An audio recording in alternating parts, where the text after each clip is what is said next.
Black Star Network is here.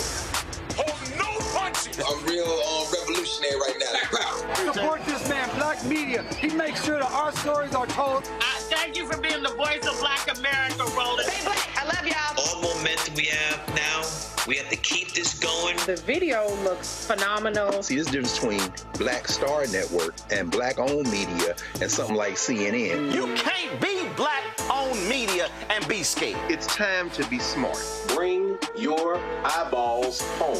You dig?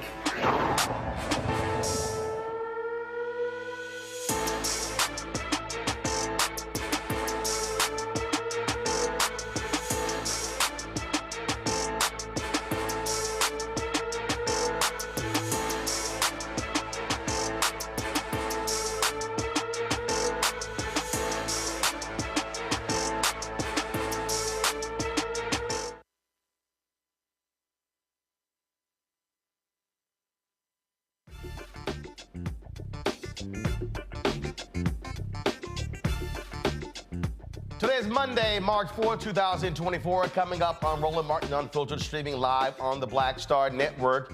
Unanimous decision from the Supreme Court ruling that states do not have the authority to determine whether presidential candidates are eligible to run for office. The Nation Justice Correspondent Elie Mystal will join us to talk about how the justices went further than what the case was actually all about. You also can't believe everything you see on the internet. Conservatives are creating AI-generated content aimed at black voters, showing how they just love Donald Trump. It's all a lie. Plus, NFL Hall of Famer, Pro Football Hall of Famer, Emmitt Smith blasted his college alma mater, the University of Florida, after the school gutted its entire DEI department. Guess what? It's time for black athletes to say, we're not going to schools that don't support DEI. Also, we'll talk to the candidates running for the 18th Congressional District in Houston. Congresswoman Shelia Jackson Lee is being challenged by Amanda Edwards. We'll have both of them joining us tonight. Vice President Kamala Harris was in Selma on Sunday commemorating the 59th anniversary of Bloody Sunday. We'll show you some of what she said. Plus, in our Fit, Live, Win segment, we are looking at the disparities in diagnosing black people with Alzheimer's. And Dothan, Illinois City Council meeting tonight. We'll see if the council gets some answers from Mayor Tiffany Henyard on a host of issues. We'll dip into that council meeting live. It's time to bring the funk. I'm Roland Martin Unfiltered on the Black Star Network. Let's go. He's got whatever the miss, he's on it. Whatever it is, he's got the scoop, the fact, the find. And when it breaks, he's right on time and it's rolling. Best believe he's knowing. Putting it down from sports to news to politics. With entertainment just for kicks, he's rolling. It's on go, roll, y'all. It's Roland Martin, rolling with Roland now. He's funky, he's fresh, he's real, the best, you know he's Roland Martin now.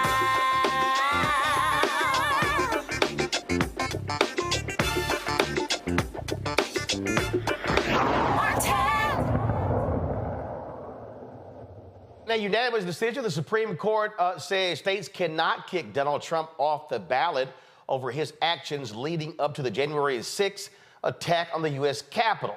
In the unanimous unsigned ruling with no dissents, well, not really, the court reversed the Colorado Supreme Court's decision, which had determined that Trump could not serve again as president under Section 3 of the Constitution's 14th Amendment. That provision prohibits those previously held government positions but later engaged in insurrection from running for various offices. Joining me now is the Justice Correspondent for The Nation, Elie Mystal. Elie, glad to have you here. So, just like the Dobbs decision, the conservative majority actually went further than really what was on the table, correct? Yeah, once again, the only amendment that this Supreme Court cares about is the Second Amendment, and they treat all the other amendments like mere suggestions that they can ignore whenever any other constitutional rule threatens to hurt their daddy, Donald Trump.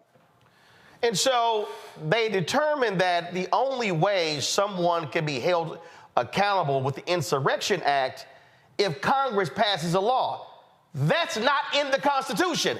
I thought these were strict constructionist originalists. Yeah, we hope Congress may be able to pass a law, right? Look, what was on the table was whether or not the Colorado State Supreme Court could, on its own authority, exclude Donald Trump from the ballot because of his apparent and legally agreed to violation of Section 3 of the 14th Amendment, which bars insurrectionists from running for office again. The Supreme Court unanimously said no. Colorado does not have that authority on its own accord. I disagree with that, but that's the way that cookie crumbled. And it was obvious that that part of the decision was going to be 9-0, even if you just listened to the oral arguments from the Supreme Court. So then the second question is, if not Colorado, then who, right? Who can use this section of the 14th Amendment if not the state of Colorado, right? That is a question that the Supreme Court didn't have to answer, right? Nobody asked them, but they decided on their own accord to answer that question, and then they answered it poorly. So instead of saying that, for instance, a court of law could apply the 14th Amendment. So imagine in this kind of bizarro world where Merrick Garland actually does something. Imagine that Merrick Garland had prosecuted Trump for insurrection and he'd been found guilty of a treason or sedition clause, right? That should normally make the 14th Amendment operate, right? That's how it would work for any other amendment. But the court said, no. Even in that case, even in the case where Trump was tried, convicted, and jailed for insurrection, that wouldn't kick him off the ballot. The only thing that can kick him off the ballot, according to the conservatives on the Supreme Court, is if Congress, by law, passes a piece of legislation specifying that people who are charged with insurrection are kicked off the ballot. So that part of the decision, that part was not unanimous. That part was actually 5-4, kind of boys versus girls. It was the 5 male conservative justices saying that, yes, only Congress could do this, and the 4 women, including Amy Coney Barrett, kind of saying that that was a bad ruling, that the court went further than it needed to in order to protect in order to protect their Lord and Savior, Donald Trump. And here's why that's total BS. In Arizona, there was an elected official who a judge ruled engaged in the insurrection on January 6th, and he was barred from running for office in that state. And that's exactly right, Roland. But think about, take that to its logical conclusion. Who is the Supreme Court trying to help?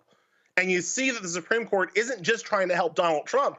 It's trying to help everybody who attacked the Capitol on January 6th. It's trying to help Marjorie Taylor Greene. It's trying to help Jim Jordan. It's trying to help whatever local oath breaker, oath boy, proud boy, whatever white supremacist you want to call it. It's trying to help all of those white supremacists not lose any ability to run for office and continue their coup. That's the extreme part of the Supreme Court's ruling. They could have kind of cabled it just to Donald Trump, but no. The 5 conservative men said, we're trying to make the world safe, make government safe for all of the rest of the white supremacist insurrectionists, should they wish to run for office in the future. That's the real upshot of today's ruling. Here's also why the ruling is utter BS. Let's say Donald Trump was in his 3rd year in the Oval Office and engaged in an insurrection. The Supreme Court is saying that Congress has to pass a law. The only way the law becomes effective is if the president signs it. So what they're saying is that the person who engages in the insurrection could actually just veto the bill, and then it will require 2/3 of Congress to override the veto. That's nuts that Congress gets to pass a bill that the president would have to sign to hold him accountable, and he could run again. Do you see how the fix is in? I mean, you're exactly right. So, what do we take from that information? And what I take from that information is that the fix is in, and the Supreme Court is 100% in the tank for not just Donald Trump personally, but his entire white supremacist movement. Like, that is what they are trying to make the world safe for. And it's not just with this ruling about the Colorado court today. Remember, part of what the ruling does is that it counteracts all the other states. There are 30 states right now considering kicking Trump off the ballot. This ruling takes all of those states out of the conversation, right? Even in like Maine, where they have not a court, but the state attorney general applying the Constitution and Maine's laws. That case is now out, right? So it's not just Colorado, it's what they've done to the entire ballot access question, but it's also what they've done last week, right? Where we saw the Supreme Court decide to hear Trump's ridiculous, legally fallacious, and stupid immunity argument on April 22nd, thereby making it almost impossible for us to bring Trump to trial before the election. So when you start to link up everything the Supreme Court is doing, when you start to take this decision and that decision, and oh, look over there what they're doing, what you have is an entire kind of effort to make the world safe for a Donald Trump reformation, for a Donald Trump reappointment as the commander-in-chief. And that's what the Supreme Court wants, and that's what they're trying to do. Looks like Fox News right-winger Will Cain isn't too happy with you. He tweeted this earlier where he said, enough with this saving democracy junk. There isn't an institution in our constitutional republic. There isn't an institution in our constitutional republic they won't destroy for power, because you had tweeted anyway, as I said last week, the Supreme Court must be stopped. And so, again, not happy with that. He also had tweeted this here, which I thought was utterly hilarious. Let me pull it up. He goes, here it is. Let's review what must be destroyed to save democracy. Voting, free speech, Constitution, Supreme Court, Electoral College, RFK, no labels, Dean Phillips, rule of law, rural white voters, southern border, separation of powers, privacy, domestic surveillance limitations. What else? Well, I say Fox News. I mean, look, Will Cain always looks dumb whenever somebody forces him to act without reading Skip Bayless's crib notes. And, right? he's a so-called lawyer.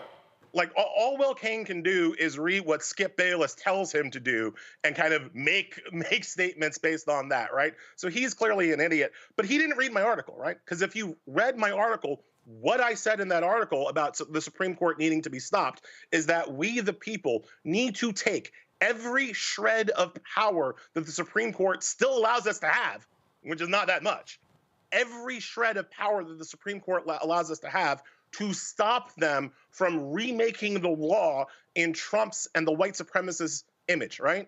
And that means that we have to do things like cut their budget, right? That we have to do things like cut their power, perhaps using the idea of jurisdiction stripping, which is, a legally, scholarly, lawful idea that says that the Supreme Court is not the final arbiter on what is or is not in the Constitution. People forget there is nothing in the Constitution that says that the Supreme Court gets to make laws unconstitutional. That power was invented by, wait for it, the Supreme Court itself in 1803 in a case called Marbury v. Madison, where it called onto itself the power to declare laws unconstitutional. That wasn't in the original Constitution. That wasn't what James Madison and Alexander Hamilton imagined when they wrote that thing. So this idea that our Supreme Court should have so much power is different than every other country on the planet, but also different than what the Constitution itself calls for. The Constitution says the Supreme Court should exist. It does not say that the Supreme Court has the final say on what's in the Constitution. And what I'm advocating for is for people to wake up and realize that and stop letting these 9 unelected, unaccountable rulers lord over all of us with their fake power. But let's also keep in mind that you have a Supreme Court that decides whether it should recuse itself from any case, and you have a Clarence Thomas whose wife was very much involved in trying to overthrow the election result, sitting in judgment and not recusing himself. But in an earlier case, Judge Ketanji Brown Jackson, I think it was the Harvard admissions case, chose to recuse herself. A perfect example how liberals want to play by a set of so-called rules where conservatives go, damn the rules, we got ultimate power. right? No, I always say that liberals think they're playing chess, right? And they're going to have all the pieces, and they're like, rook to E7, and that's right. And Republicans take the chessboard, fold it in half, and start bashing liberals on top of the head. I mean, like, I won the game, yo. And liberals are like, oh, that's not in the rules. Your king was knocked over. You've technically lost. Republicans don't care. Republicans are winning through force. And as long as the liberals keep ceding the ground and backing up and ceding the ground and waiting for a rule book to fall out of the sky to protect us, we will continue to lose. The Supreme Court has a budget that is set by Congress. It can be cut. The Supreme Court has a power that's limited by the Constitution. It can be cut. And until we start doing these things, these Supreme Court justices will keep wafting around the country as if they own the place. Last point here, this tweet went out, and I think it is appropriate. This person has said, nobody has ever been more right about anything in the history of America than Hillary was right about the importance of the Supreme Court in 2016. And there were so many Democrats, so many progressives who chose to sit on their ass, stay at home because they were pissed off at her, saying that they didn't like her and they didn't like this, and she mentioned predators, she was this, that, and the other, and she didn't go hard enough against her husband, and all this sort of stuff like this. And what ends up happening? Conservatives get 3 Supreme Court justices. They block 100 federal judgeships from Barack Obama. And what do we get? Affirmative action decision, this decision, Roe v. Wade being overturned, and all because, let's be clear, there were some people, black, white, Latino, Asian American, men, women, gay, straight, who were like, Hillary, I just don't get it. And Republicans were like, we got no problem electing the thug because he's going to do what we want him to do.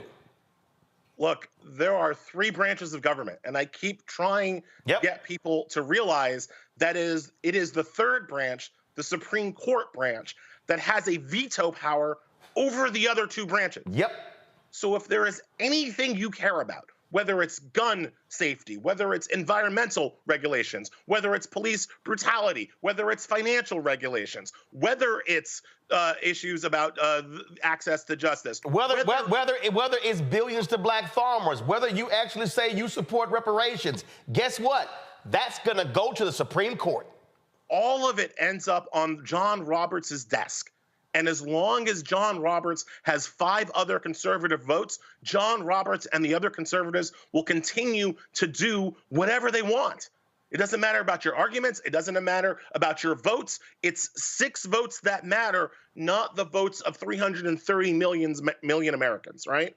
And so if you don't use, again, what little power you have, what little power they allow you to have, to deploy your votes for the party that is going to try, one hopes, to stop them, that is going to try, one hopes, to rein in their power, then all you are doing is ceding the ground, not to whoever the Republicans elect, but to these 6 unelected judges to do, again, Roland, whatever they want.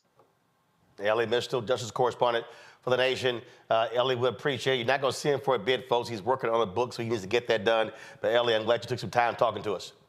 Always, Roland, and congratulations to you. You're the best. I appreciate it, sir. Thanks a lot. Got to go to a break. We come back. We'll chat with my panel about this. I keep telling y'all, all y'all people who keep telling me, you keep bringing up those judges, hashtag, we tried to tell you. You're watching Roland Martin Unfiltered on the Black Star Network. You heard why we're marching, and it's really a launch. It's not even a march. We're launching. That's right. A 42-week campaign. March the 2nd at 10 o'clock in Raleigh and 33 other state capitals and the District of Columbia. This is a historic move to mobilize the most powerful untapped block of voters in this country. That's right. Poor and low wealth voters who make up 87 million votes. And it's never been tried before. Never been tried before in history. At the same time, same message, same focus. And when that power turns loose, they will not be able to figure out the political calculus. I don't know about you, but I'm ready to shake things up. I'm ready to get up out of the valley. I'm ready for God to put his spirit on us. I'm ready to be used to change this nation. And what we're saying is, can't we come together? Can't we come together around an agenda? You ain't got to like everything about Reverend Barber. You don't have to like everything about Sangria. You don't have to like everything about Long Choir. But can we come together and say, it's time to end poverty as the fourth leading cause of death? It's time to have $15 and a living wage indexed with inflation. So every time inflation goes up, the minimum wage goes up. It's time to have health care for all. It's time to fully fund public education. Can't we come together? It's time to protect women's right to women's health. It's time to have affordable housing for everybody. It's time to stop the proliferation of guns. Ain't no way folk ought to be able to have more guns than they have food, more guns than they have meat on their table. That makes no sense. Isn't it time for division to be ended and love to take over? Can't we organize around that? Look at your neighbor and say, neighbor, I don't need to like everything about you, but can't we organize for power? Can't we stand for justice? Can't we love everybody for just a little while? Can't we come up out of the valley? Can these bones live?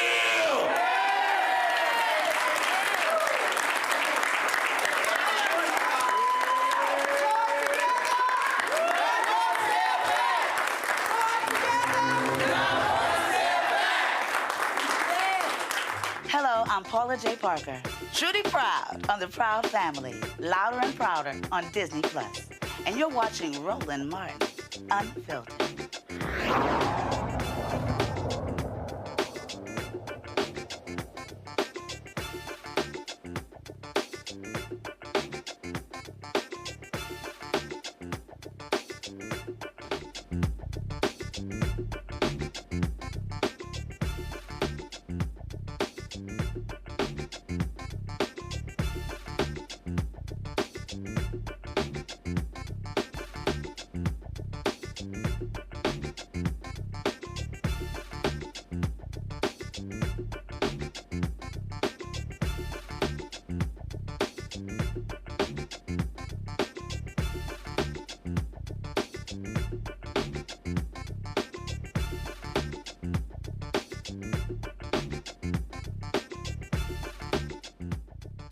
All right, folks, let's go to my panel. Joining me right now is Dr. Julian Malvo, economist, president emeritus, Bennett College, author out of D.C., Dr. Amakongo Dibinga, senior professorial lecturer, School of International Service with American University, also out of D.C., Renita Shannon, former Georgia State Representative out of Atlanta. Glad to have all three of you here. Renita, I'll start with you. I'm going to keep pounding this over and over and over. And I've got some simpletons out there who keep telling me, again, I love the nonsense. Oh, man, you a shield for the Democrat. You keep trying to make us vote for Democrats. Take party out. Focus on issues. Money for black farmers. Affirmative action decision. Civil rights. Voting rights. Section 4, Shelby v. Holder. Section 2. Environmental rights, environmental racism. Federal judge down in Louisiana ruling against Cancer Alley. A circuit out of Arkansas saying third-party groups don't have standing when it comes to filing voting rights lawsuits. Federal judge in Louisiana tells the state, get those juveniles out of Angola prison. Federal judge in the Panhandle in Amarillo rules against the Plan B abortion bill. I can go on and on and on and mention numerous laws that a local, state, and national at the federal bench rules against. And so for any fool who tells me at the 150 plus judges that Biden and Harris have appointed, a significant number are African American, a significant number are black women, do not matter, they have got to be stupid.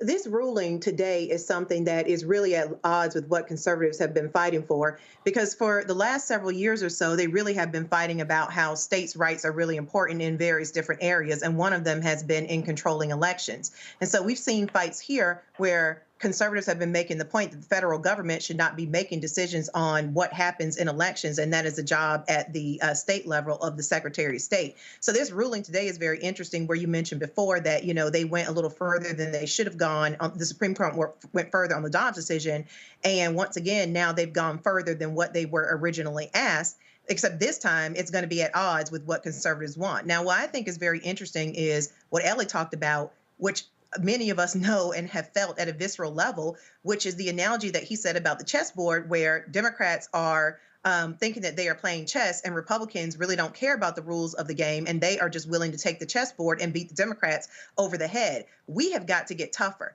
My question is, does the Biden administration understand how important the Supreme Court is? Because many people were asking the Biden administration, President Biden directly, to expand the court when we had full power in the first 2 years. And that was something, along with breaking the filibuster to pass his agenda, that he decided he did not want to do. So at the end of the day, the Supreme Court should not have as much power as it is wielding, and it does not have to have as much power as it is wielding if we codify into law the rights that we want to have. The Supreme Court's job is to, once legislation has been passed, they are supposed to then make decisions around interpreting legislation, not actually be passing legislation. And as Elie said before, the Supreme Court should not have any power to just say that something is unconstitutional. And so at the end of the day, this really is a problem that we really need to stop relying on the courts for our rights and actually pass the legislation that we want to protect our rights, so the Supreme Court does not have the power that it's currently yielding. But Congo, if it's set up the way it is right now, what I am saying to Democrats, progressives, independents, black people, okay, if you use the power of your ballot, then you're in control. Here's the reality.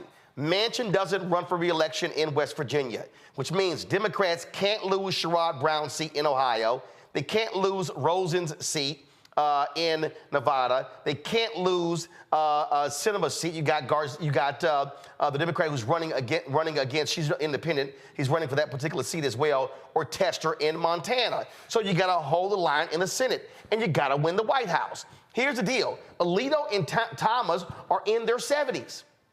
Yep. And when I've said this here, Roberts, I think, is 66 or 67. So understand, if you do the math, if Democrats win the White House and hold the Senate in 2024, win the White House and hold the Senate in 2028, it is likely they're going to pick 2 or 3 of those positions, which means, again, if your focus is on winning, if you win in 24 and you focus on 28 and you win in 32, by 2033, it's a good bet they're going to be able to control the Supreme Court. All is not lost. But if Democrats don't win in 2024, you're going to see Alito and Thomas likely pull an Anthony Kennedy. And that is Republican president, Republican Senate, they retire, pick their replacements, likely in their 40s, to guarantee they're going to have a 5-seat majority for the next 30, 40 years. It's simply called math. And I would add to what you're saying, going off of Renita's point, they'll also expand the courts. I can clearly see a situation where Trump will try to stack the courts even more to get more justices on there to keep their rule. Look, great civil rights organizer of the March on Washington, Bayard Rustin said, I saw in an interview in like the early 80s or something, he said, we protested because we didn't have the vote. And he said, but when you have the vote, you don't need to protest. And that floored me for such a great organizer that he was. And basically, we need to be mindful of that. We can get out there and be mad and cry at every Supreme Court decision, whether it's Dobbs and so on and so forth. But every tier needs to be followed by a voter registration card. We have the power to do this. When we're looking at voting, whether we're looking at other civil rights laws, when we're looking at Dobbs, we keep coming back to Weren't these things already taken care of? Wasn't this already codified by the government, by Congress? And every situation, every step we keep coming back to, no, it actually wasn't. No, it actually wasn't. No, it actually wasn't. And here we are again. And if we don't get it right in 2024, November, because we have a pretty good roster of potential candidates coming down the pike in 2028, so we need to hold the line right now. And when people are out there talking about, this is one thing that bothers me, Roland, every Supreme Court decision that comes out that people see giving Trump a win, or something coming down in the case in Florida with Judge Cannon and the like, we need to stop getting angry, and we need to use that as more motivation to get out and vote. What these courts are telling us is that do not depend on us. If you want to save whatever flawed democracy it is that we have, you have to go to the ballot box. And unfortunately, so many of us are seeing these judgments happen, and they're just throwing their hands up and saying, oh, Trump wins again. See, you the rich don't have to worry about it. They're above the law. And we have to do the exact opposite, because just like you talked about 2028 going into 2032 and the like, I have children ages 9 to 17, and the prospect of them having to live under this particular Supreme Court, or who might come after that if Trump gets into office, it scares me. And so if we don't get it now, and we say this every election, Roland, right? This one is the most consequential, but like this one actually is, because we need to vote like in this election, like it's the last election, because it very well could be if we lose. Let me be very clear here, Julian, and I need people watching to understand. I've never in my life identified as a Democrat. I didn't. I've never in my life identified as a Republican. When I voted in Texas, I had to pick which primary to vote in. So if there was a candidate that I supported, I did. I remember one year I voted in the Republican primary because there was a county judge in Tarrant County who was a brother, who was a solid brother, who was in a Republican county, and I wanted to make sure that he stayed on the bench. So I voted in the primary. I remember when in Dallas County, where Dallas is, the county flipped from blue to red. And I remember Judge Cruzo, he was a longtime Democrat. He had to run as a Republican to get reelected. When the county flipped back blue, he ran as district attorney in Dallas County and was elected. Why am I describing all of that? It's because that's playing chess. That's looking at the board and understanding, okay, how do we play this? And so when I look at policies, not people, I look at policies. When I look at HBCU funding, when I look at housing, when I look at Republicans, how Republicans wanted to cut the $80 billion that was allocated to hire new IRS agents. And the story that Rolling Stone did shows that thousands of rich Americans from 2017 to 2021 just didn't even file taxes. Just didn't even file taxes. They're like, yeah, we ain't got to. And now that the IRS has that money, they now are pulling in billions of dollars.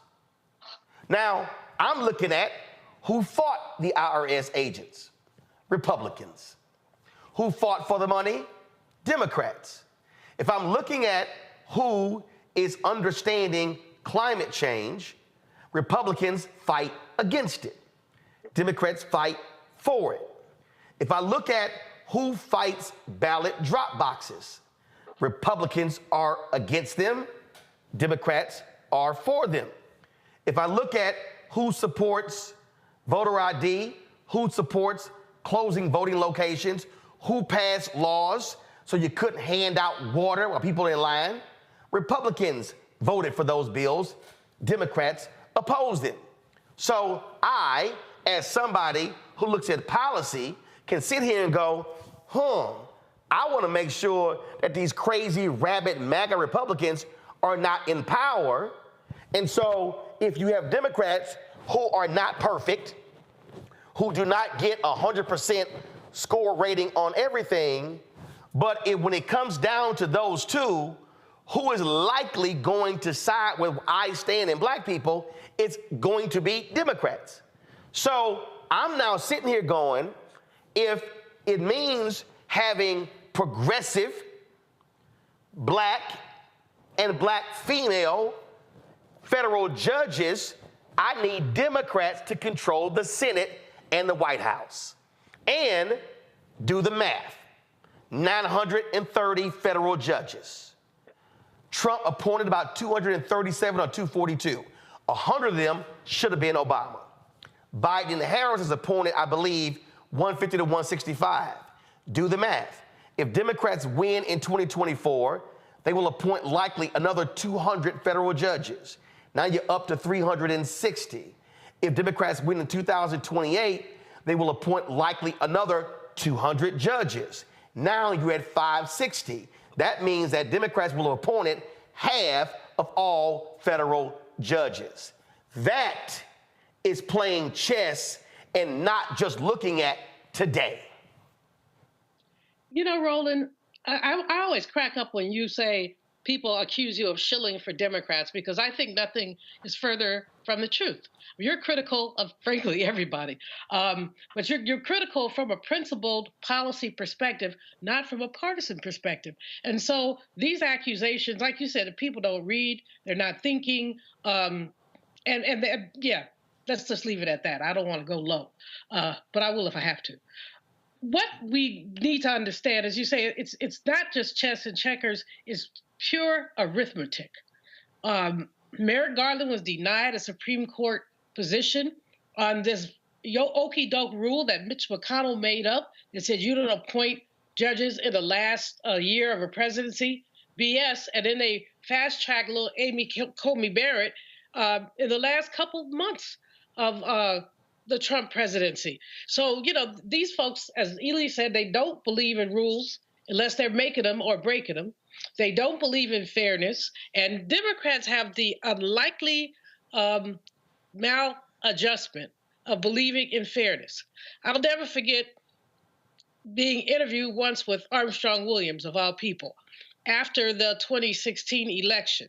And he admitted to some of the shenanigans that Republicans have pulled to favor Trump. And there was a third woman on this panel, and she said, well, don't you care? It's not fair. He said, I don't care as long as I win. And that's basically what their mantra is. As long as they win, they don't care whether it's fair. They don't care whether it's right. They just want to win. They will swallow their sense of fairness. They will swallow their pride. I mean, you look at, I'm just waiting for little Nikki Haley to start licking Trump's boots. I hope she doesn't. She showed enormous spunk. But what we've seen is person after person after person. Chris Christie, you call the roll. Ron DeSantis, call the man everything but a child of God until he's folded and he said, oh, I endorse the orange man. So basically, we want to play principles. They want to play unfair. And only after the fact do we say anything. Hillary was so right about the Supreme Court. But, you know, there's so many people who did not care, didn't think the court made that much of it, didn't like Hillary. Tell people that she's not coming to your house. Don't worry about it. You know, we basically are not being strategic. And it is very late in the game. It's March. We've got another 7-8 months before the election. It's March. And, you know, people are still sitting here dithering about whether Biden is too old. They're dithering about, you know, the border. The Gaza thing is very important, but do you really think that the orange man will do better with the Middle East than Biden will? Do you really think that he'll do better with the border than Biden will? Democrats are flawed. People are flawed. Parties are flawed. But what we know, and I've voted, well, I don't think I've ever voted for a Republican, actually, to tell you the truth. It's just my hand just kind of locks up or something. But I voted for independence.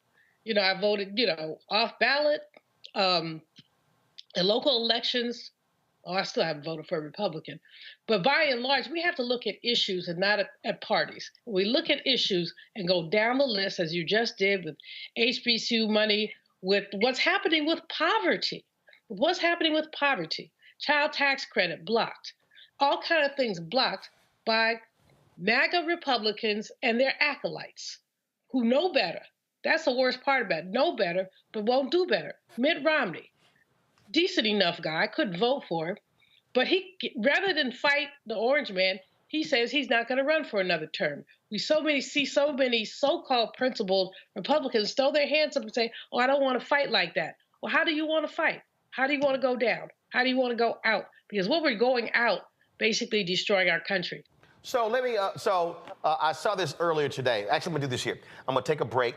We're gonna come back and pick this conversation up.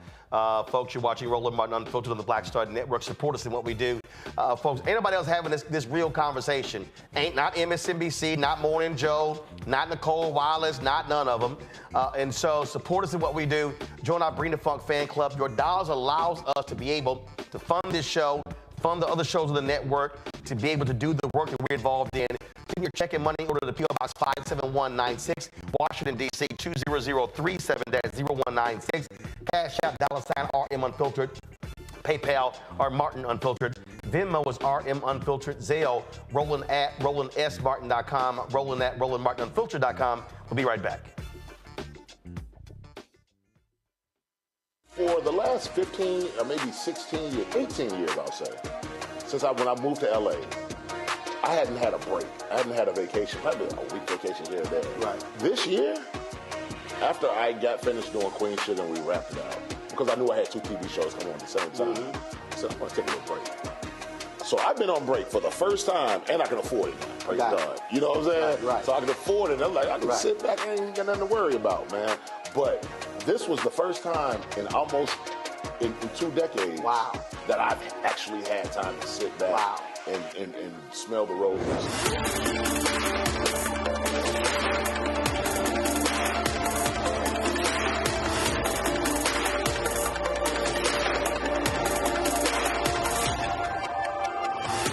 On the next Get Wealthy with me, Deborah Owens, America's Wealth Coach, I'm sure you've heard that saying that the only thing guaranteed is death and taxes.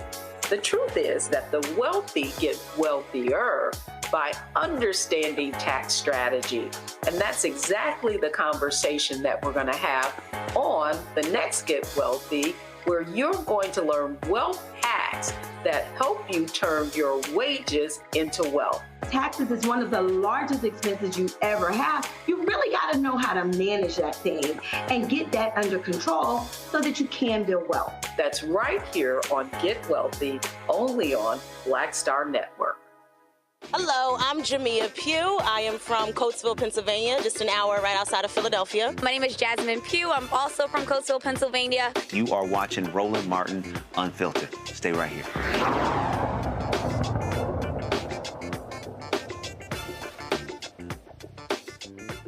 All right, folks, Mark Cuban, of course, longtime owner of the Dallas Mavericks, gave this quote here to Bloomberg for an article. Actually, I love it. He said, Mark Cuban backs Biden. If they were having his last wake and it was him versus Trump and he was being given last rites, I would still vote for Joe Biden. He ain't lying. I'm with him 100% on that. There is no way in hell, under any circumstance, that I would vote for Donald Trump. But this is what I need our people to understand: what happens when you sit your behind at home. This here is the Brennan Center. This is their breakdown in 2020. And what you will see in 2020, when it came to voting in 2020, what we saw was that a significant number, we saw a drop. Now remember, if we go back to 2008, 2012, we actually made history when the black voter participation was higher than that of white voters. That was because of Obama. What happens in 20? Go to my iPad. Here's what it is right here, okay? 2020 election. 70.9% of white voters cast ballots. 58.4% of non-white voters cast ballots. That means, it shows here, 62.6% of black people voted, 53.7% of Latino voters voted, 59.7% of Asian Americans voters cast ballots.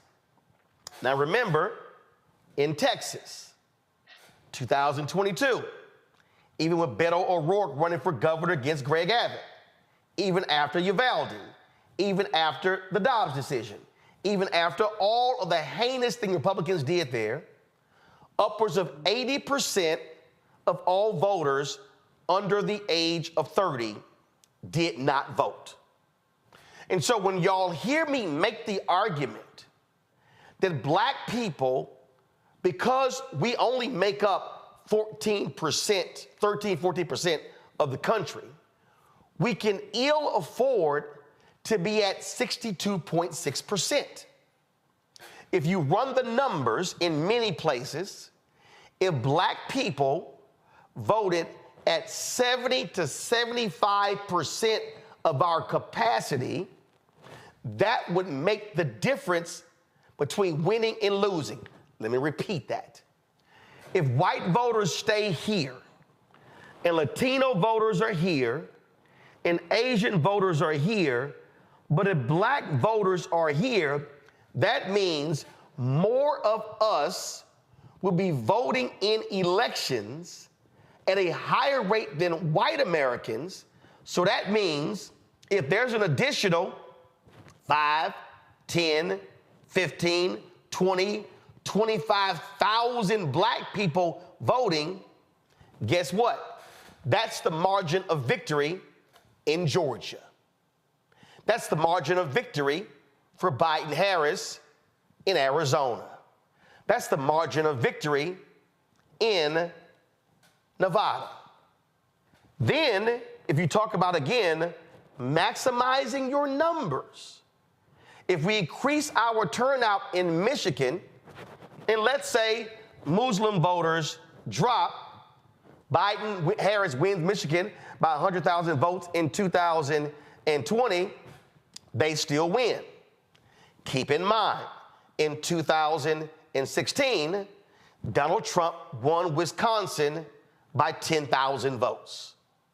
If black people in Milwaukee increase our numbers, we still win. What happens when we don't? Well, this is what happened in 2022.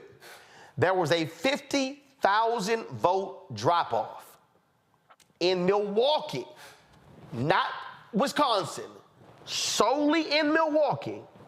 There was a 50,000 vote drop-off in Milwaukee from 2018 to 2022. Lieutenant Governor Mandela Barnes, black man, was running against MAGA Republican Ron Johnson, the same Ron Johnson who tried to participate in overthrowing the election. Mandela Barnes loses to Ron Johnson by 26,000 votes.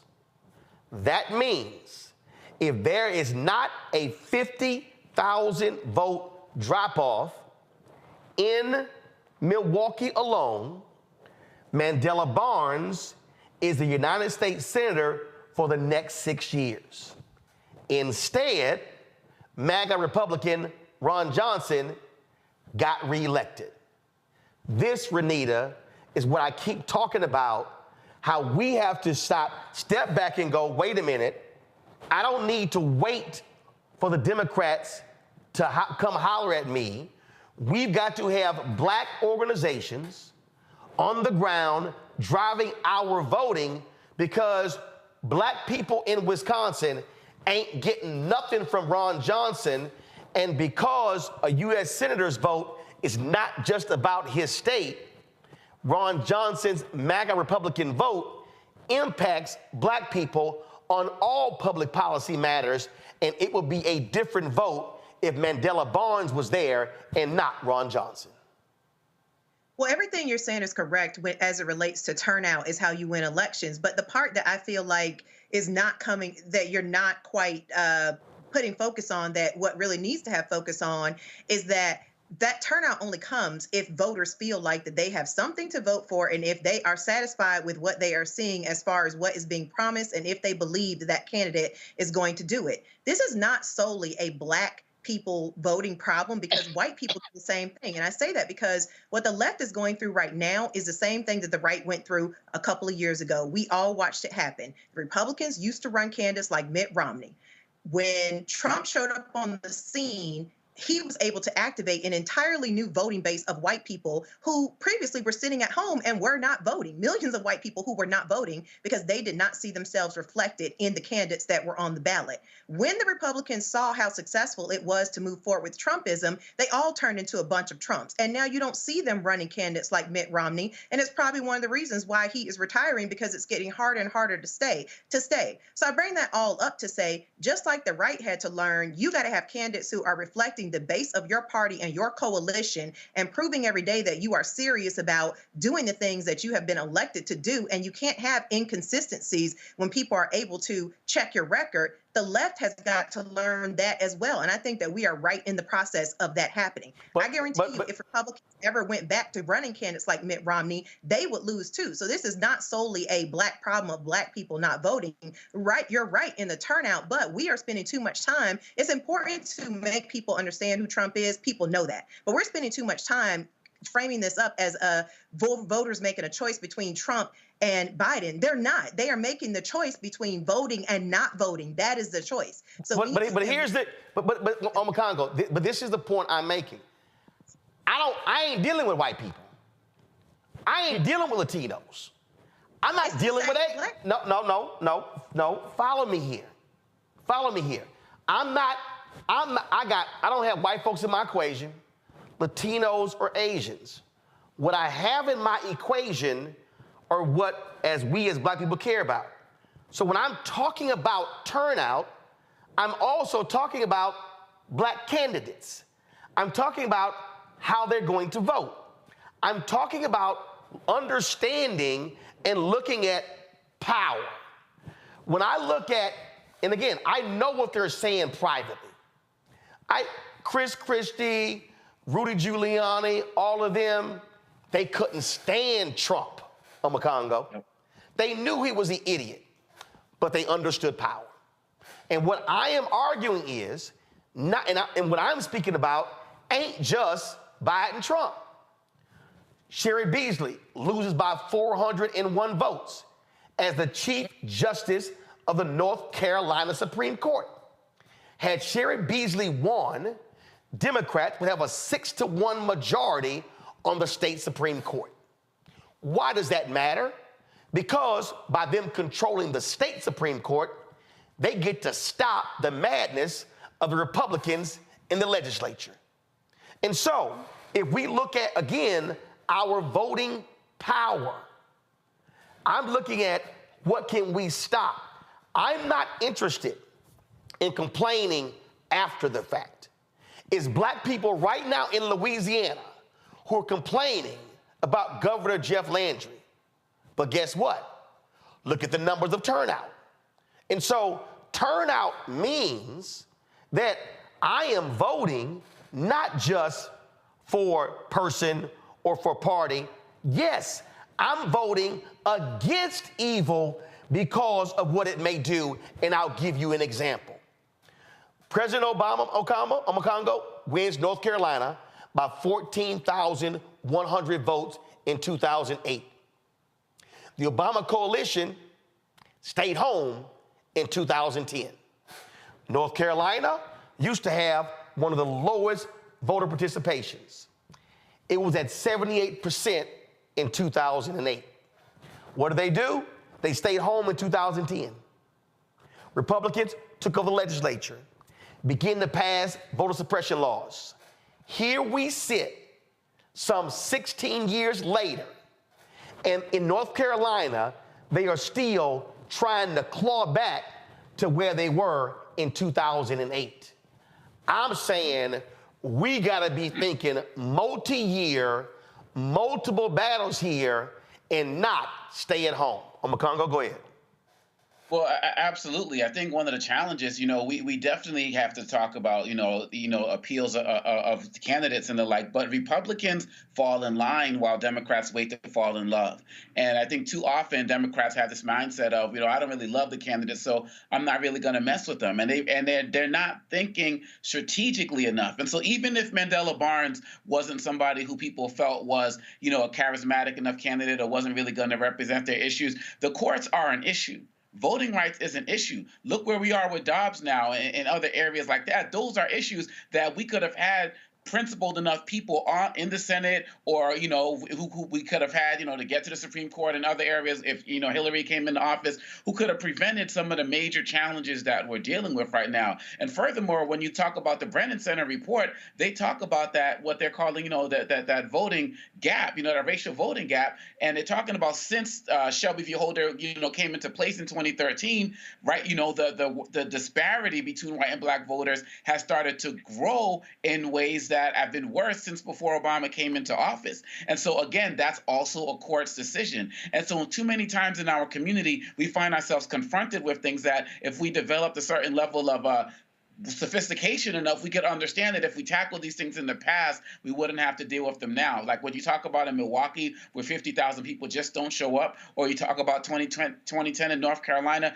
these are issues that are leading towards real problems now. And so on some levels, given everything we've had to deal with the courts, just in the last 2 years alone, we have to develop a certain level, like Hillary talked about. We have to be a kind of single-minded voter as it relates to what's coming forward in 2024. We can talk about, Palestine and issues relating to Biden's policies there. We can talk about issues relating to healthcare and other things.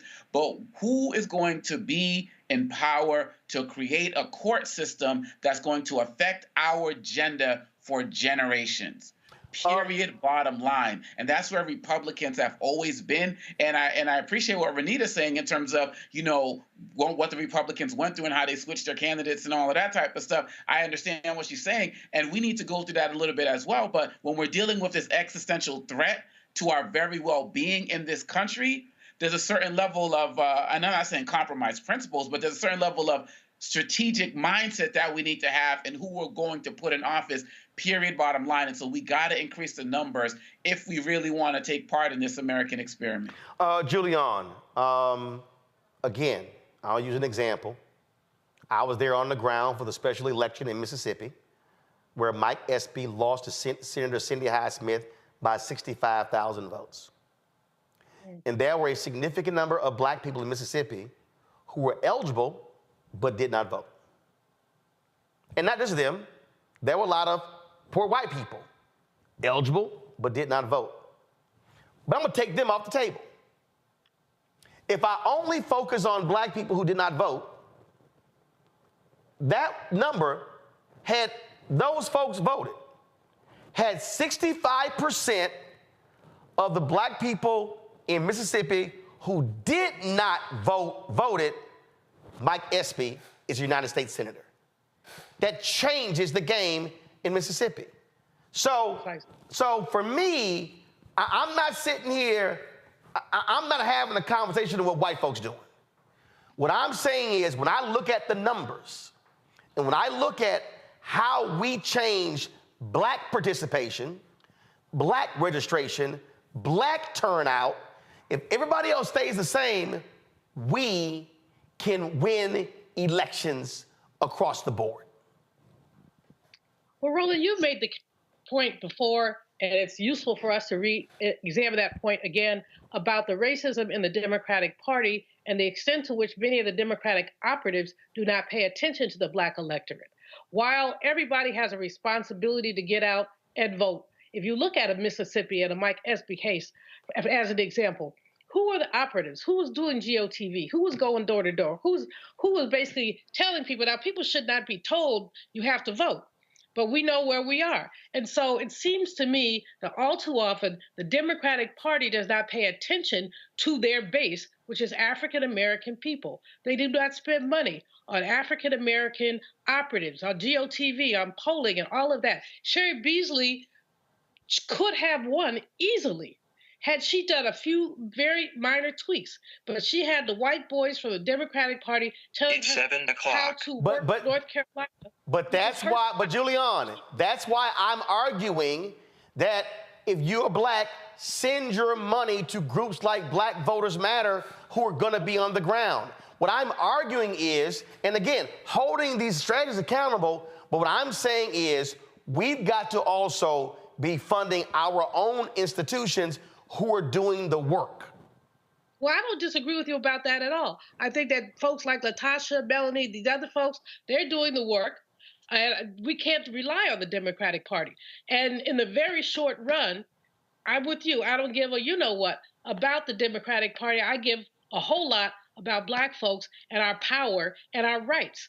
But in the medium run, though, we must hold the Democratic Party accountable, because the fact is that they take us for granted, and we need to stop that. And if it takes us, I don't want to sit out an election because look what happens when we do, but we have to hold that party accountable, and we have to hold them accountable in the harshest of terms. And what I'm saying is I'm not having a party conversation. I'm having a black conversation. And here's the final point before I go to a break. Go to my iPad. I told you, folks, this was the headline in Texas, where it says 75% of Texas voters under age 30 skipped the midterm elections. 75%. Now, here's what was interesting. So this progressive advocacy group, Gen Z for Change, says both parties in the state failed to mobilize and engage young voters in the way that they should have been. And I'm gonna say it again. If you're waiting for a party to show up, you're doing the wrong thing. Your interests matter. Your interests matter. And so, if we're talking about 2024, if we're talking about November 2024, I need people to understand that in order to make a difference in 2024, you have to actually care. And if you're in Georgia, North Carolina, Pennsylvania, Wisconsin, Michigan, Arizona, Nevada, those are likely going to be the states that determine who wins the presidency. But I'm also talking about U.S. Senate, Congress, governors, state reps, state senators, judges, DAs, all down the line. We have to understand that our power is literally in our hands if we decide to use it. And if you choose not to vote for whatever reason, shut the hell up. When we come back, we'll talk to the candidates running for the 18th Congressional District in Houston, including incumbent Sheila Jackson Lee. You're watching Roland Martin Unfiltered on the Black Star Network. You heard why we're marching, and it's really a launch. It's not even a march. We're launching That's right. a 42-week campaign, March the 2nd at 10 o'clock in Raleigh and 33 other state capitals and the District of Columbia. This is a historic move to mobilize the most powerful untapped block of voters in this country. Poor and low wealth voters who make up 87 million votes. And it's never been tried before. Never been tried before in history. At the same time, the same message, same focus. And when that power turns loose, they will not be able to figure out the political calculus. I don't know about you, but I'm ready to shake things up. I'm ready to get up out of the valley. I'm ready for God to put his spirit on us. I'm ready to be used to change this nation. And what we're saying is, can't we come together? Can't we come together around an agenda? You ain't got to like everything about Rembaba. You don't have to like everything about Sangria. You don't have to like everything about Long Choir. But can we come together and say, it's time to end poverty as the fourth leading cause of death? It's time to have $15 and a living wage indexed with inflation. So every time inflation goes up, the minimum wage goes up. It's time to have education. Can't we come together? It's time to protect women's right to women's health. It's time to have affordable housing for everybody. It's time to stop the proliferation of guns. Ain't no way folk ought to be able to have more guns than they have food, more guns than they have meat on their table. That makes no sense. Isn't it time for division to be ended and love to take over? Can't we organize around that? Look at your neighbor and say, neighbor, I don't need to like everything about you, but can't we organize for power? Can't we stand for justice? Can't we love everybody for just a little while? Can't we come up out of the valley? Can these bones live?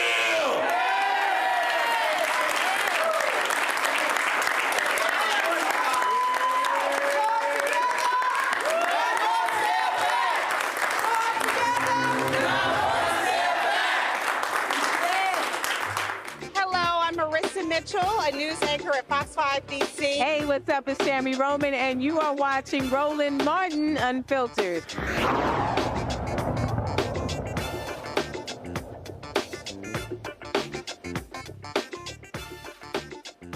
Folks, primaries are taking place all around the country, Democrats and Republicans running. And when you look at most of these elections for Congress and most incumbents, they are running unopposed. But that is not the case in the 18th Congressional District in Houston. Longtime incumbent Sheila Jackson Lee. She is running for re-election, but she's also facing a challenge from former Houston City Councilwoman Amanda Edwards. Those two are battling off in Texas. They go to the polls tomorrow. Challenger Amanda Edwards joins us right now. You were initially running for mayor of Houston, and then Congresswoman Jackson Lee got in the race, and then you dropped out, announced that you were running for Congress. She lost by 30 points to State Senator John Whitmire. He's a new mayor. She's not running for her old seat. So the question is, what are your plans? What do you want to bring to the 18th Congressional District? Because you want them to choose you, not the incumbent. What will you do for the district? Well, first of all, thank you for having me. And I think when I go around the district, what has been resoundingly clear is that people are ready for change. And they're not just looking for everyday change. They're looking for transformative solutions to some of these lingering challenges that they have faced year after year, whether it's access to health care, economic opportunity. If you're talking about housing, many of the issues that are really kind of meat and potatoes issues, people are looking for transformative change, which they can get through policy solutions. I think separate from that, in addition to being able to respond to the existing challenges, people are looking to have a leader who has a vision for the future of this community. So bringing bold solutions to the table and a bold vision that includes everybody in it having the opportunity not just to get by in the community, we want them to thrive in the community, and having a pathway for success for each and every single resident is part of that vision. But I'll ask again, what specifically, again, if you're doing a contrast between you and the incumbent, what will you bring to the district that she won't? Well, one of the things that I think is important to note is that what a lot of the change that we're looking for, the transformative change that we're looking for, really requires systems change, policy fixes. And it's not been something that has been the emphasis or focus of the Congresswoman in the past 30 years. We have seen quite a bit of constituent response and advocacy, and certainly you've got to do that too.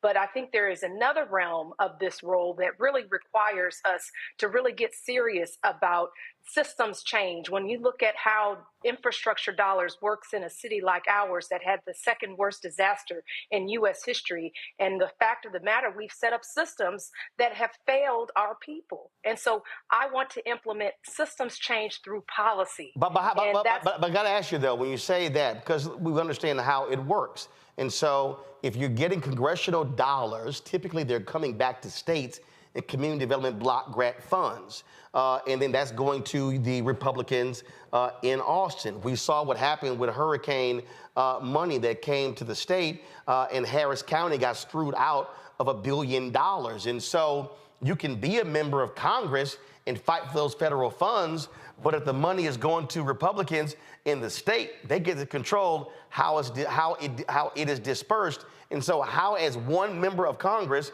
and if you get elected, you're going to be a backbencher, how do you actually create that change? So you've highlighted exactly what I'm talking about. That system is flawed. It doesn't work. And so having and redesigning a system that doesn't send the money to GLO. You don't have to send the money to GLO. We can legislate something different, a different system in the first place.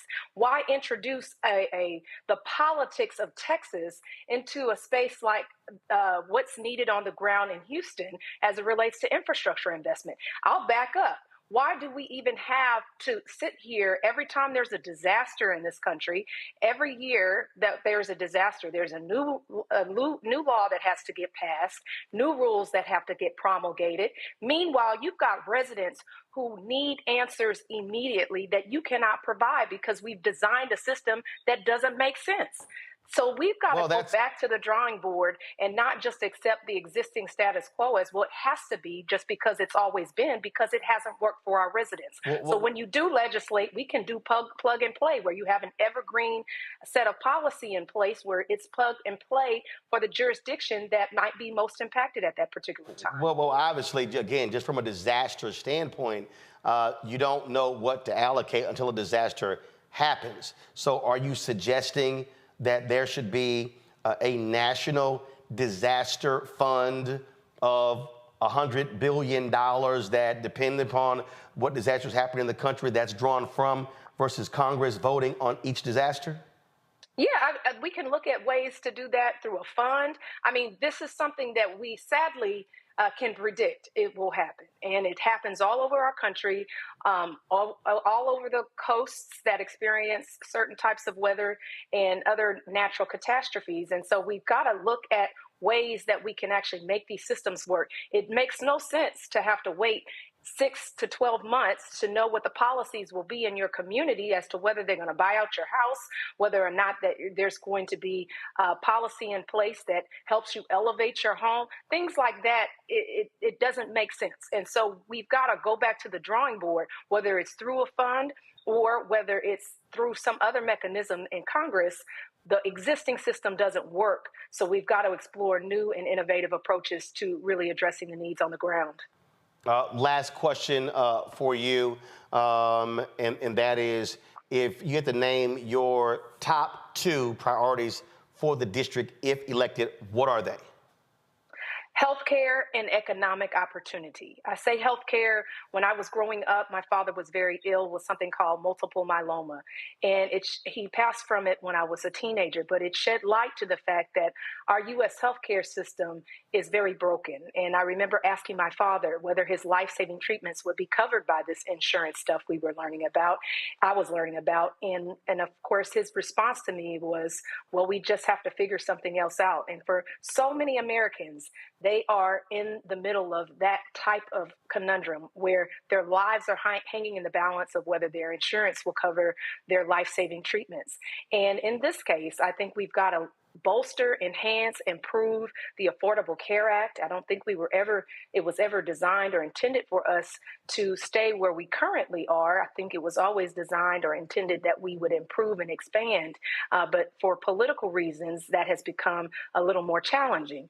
But separate from that, economic opportunity, starting from education all the way to how we support our entrepreneurs. One of the things that I hear about most is the disparities that some of our entrepreneurs of color face when they're trying to access capital, scale their businesses.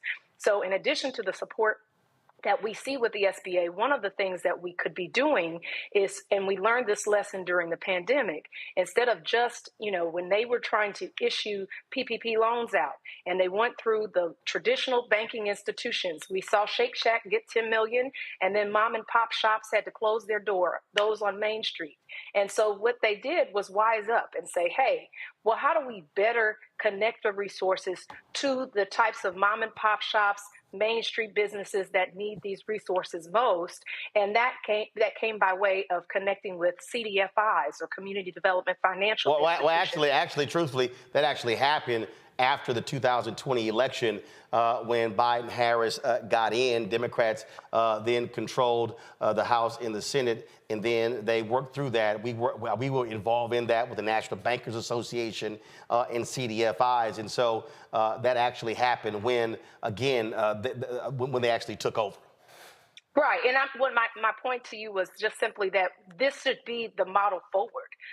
When we think about how few people actually even know what CDFIs are, let alone how to access that, that can be a gateway to creating more equity in our community. So I think the lesson was learned on the first tranche, and they made the adjustment on the second, and I think that should be a pathway forward so that we can start seeing equity and equitable outcomes in our small businesses of color. So I applaud those efforts. All right, Amanda Edwards, we really appreciate it. Thanks a lot.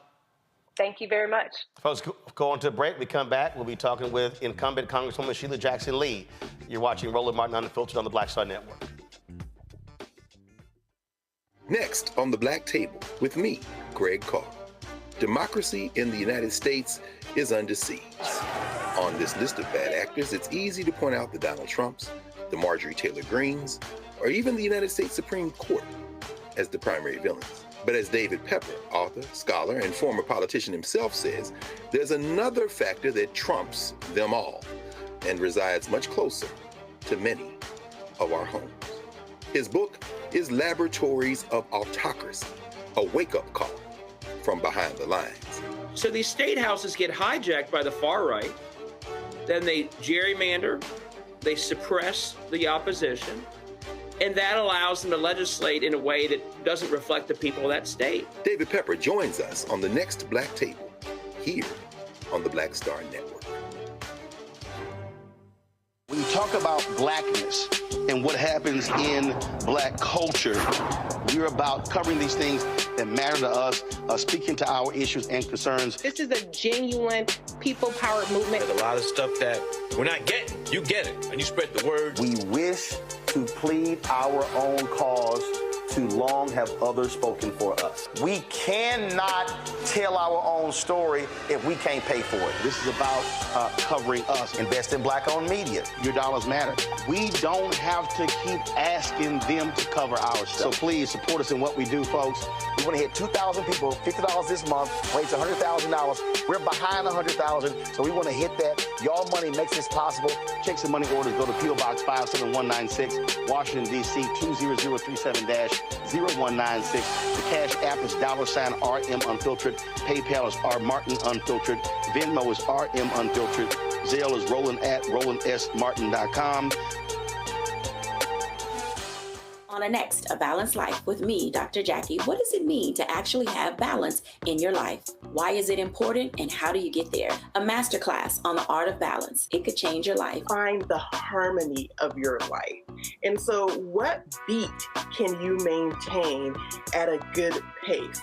What cadence can keep you running that marathon? Because we know we're going to have, high levels, we're going to have low levels, but where can you find that flow, that harmonious pace? That's all next on A Balanced Life on Black Star Network.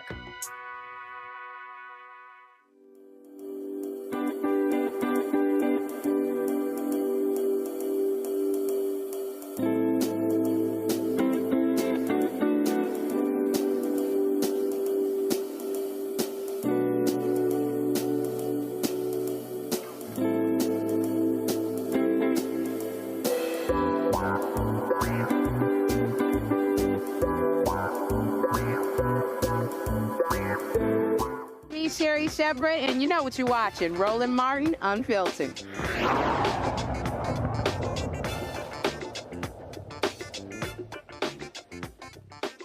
Don't believe the BS. Black people ain't down with Donald Trump. A Florida conservative radio host says he and his team are responsible for the AI-generated images of Donald Trump posing with black voters.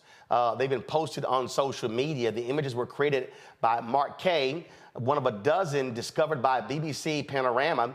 These fake images of black Trump supporters generated by artificial intelligence are one of the emerging disinformation trends ahead of November's presidential election.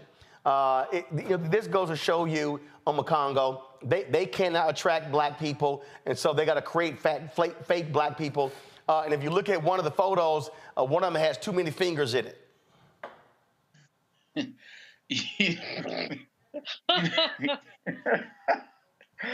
Wow, I did not peep the fingers. I did not peep the fingers. And, this is really problematic. And it kind of goes off of what happened in New Hampshire, with that fake Biden robocall. And, law enforcement, Justice Department, local officials, they really need to crack down on this. The one in the Joe Biden robocall was like a random magician who made it in like 5 minutes or so. There need to be penalties for this. These individuals are coming forward basically saying like, yeah, I did this, but they're creating propaganda and they're lying. And I'll be honest, kind of going back to our last segment, I feel like there are too many folks out there who have some type of prominence, whether it's in the celebrity space or even influence in their local community, who will use something like this and they'll say, hey, does Biden ever come to the hood? Does he ever come and, sit down with us?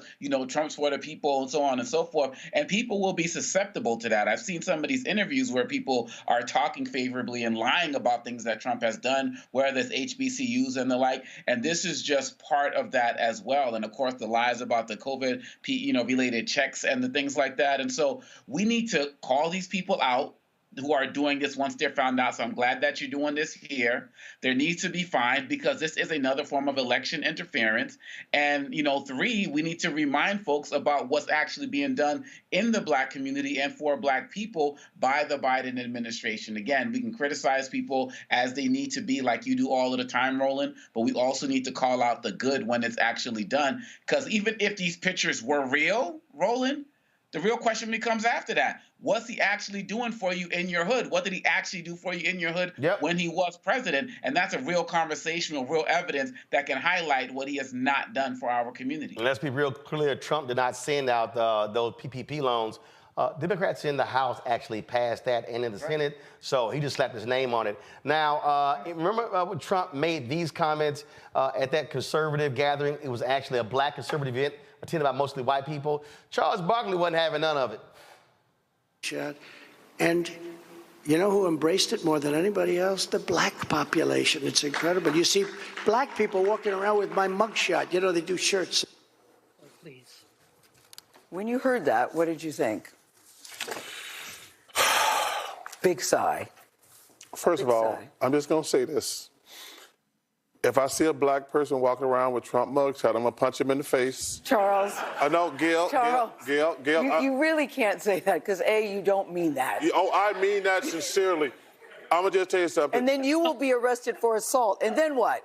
I'm going to bail myself out and go celebrate. If I Don't encourage him. Don't encourage him. Okay, but go ahead. Seriously. Continue. First of all, if I was at that conference, I'd have got up and walked out. That was an insult to all Black people. Because he basically just saying, and first of all, to compare Black history where we've been discriminated against to his plight. Yes. Well, first of all, he's a billionaire. And they're prosecuting him for stuff he did wrong. They're prosecuting him for stuff he did wrong. And for him to compare... It's still in the court system, Charles. We have to wait. It's still in the court system. But continue. Well, continue. Some of the stuff is true. They did storm the Capitol. They did say that the election was stolen. Those aren't lies, Gail. Those are They facts. did say that. They did say that. But to compare, I would have got up and walked out because it's not a fair comparison.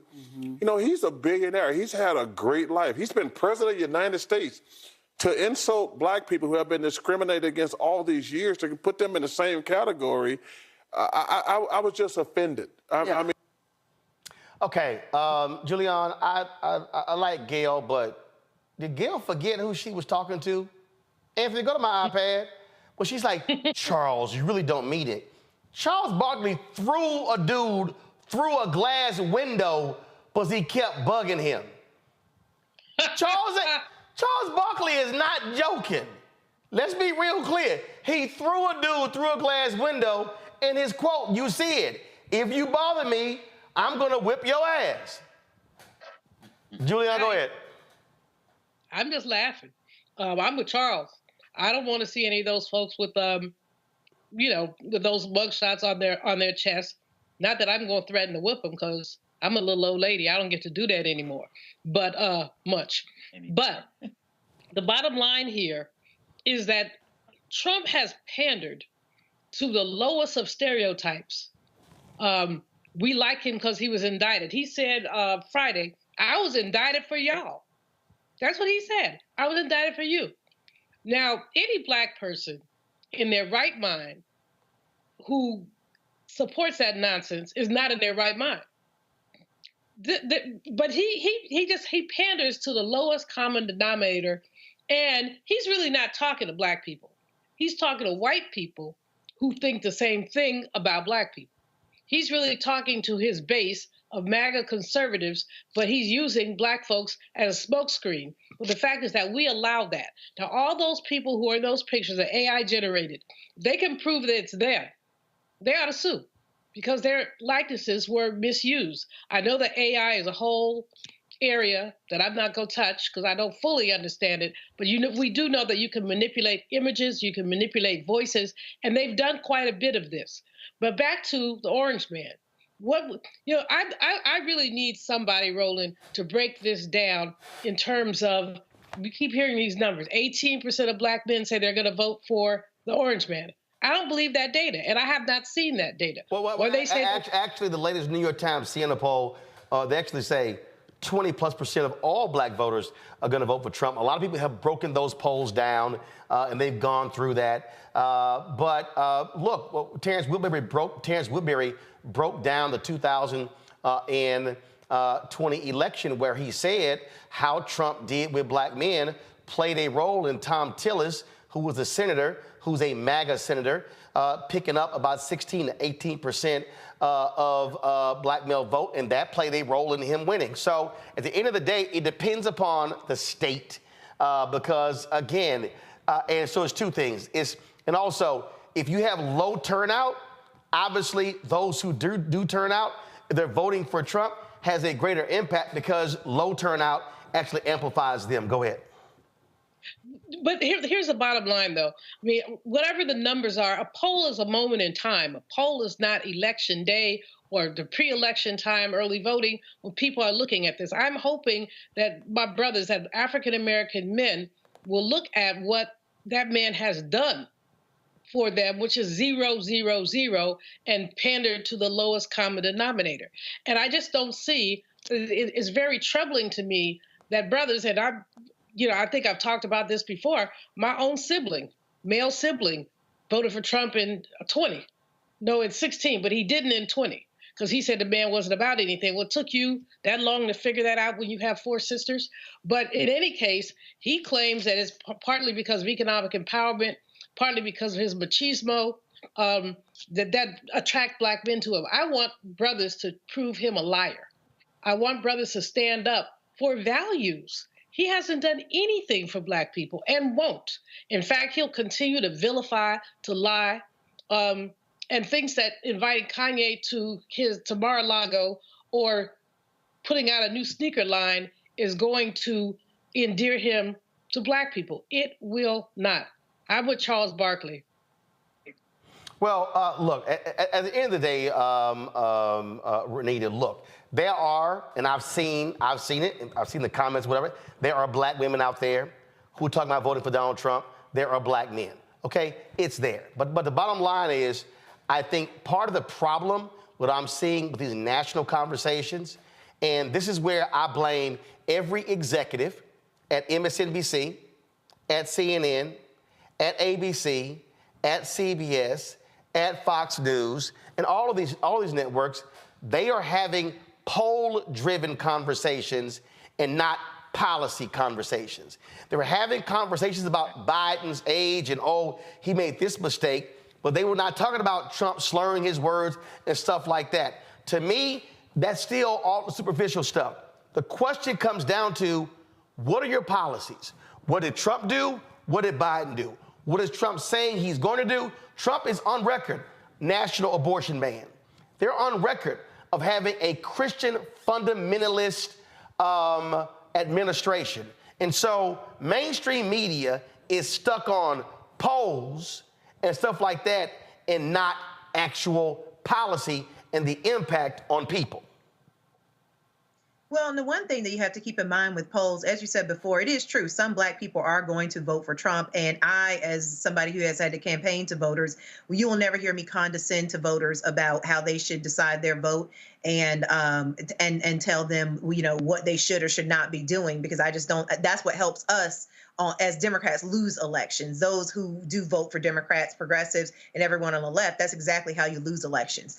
But I will say, as far as the polls are concerned, one thing that is probably not commonly known, unless you have worked unless you have been a candidate or unless you have worked at a campaign, a lot of people don't realize, but the polls really do not, they don't do a significant or a good job of polling the number of Black people that they need to in order to extrapolate the results. And so for years, no matter what issue you talk about, no matter what issue you think about, whenever they show polling, it typically does not reflect what is the on-the-ground opinion for Black folks. But that's not the goal.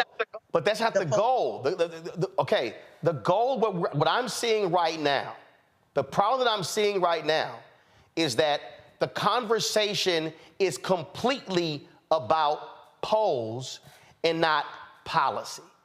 And so I don't care what the poll is. What you now have is Cornell Belcher, who is a Democratic pollster. He's talked about this here. He said, when all of the conversation is about polls, then that's constantly being bombarded in people's minds.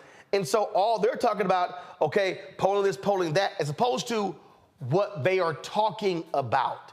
That's why on this show, you rarely see me bring up any of these polls, because I don't care what the polls say.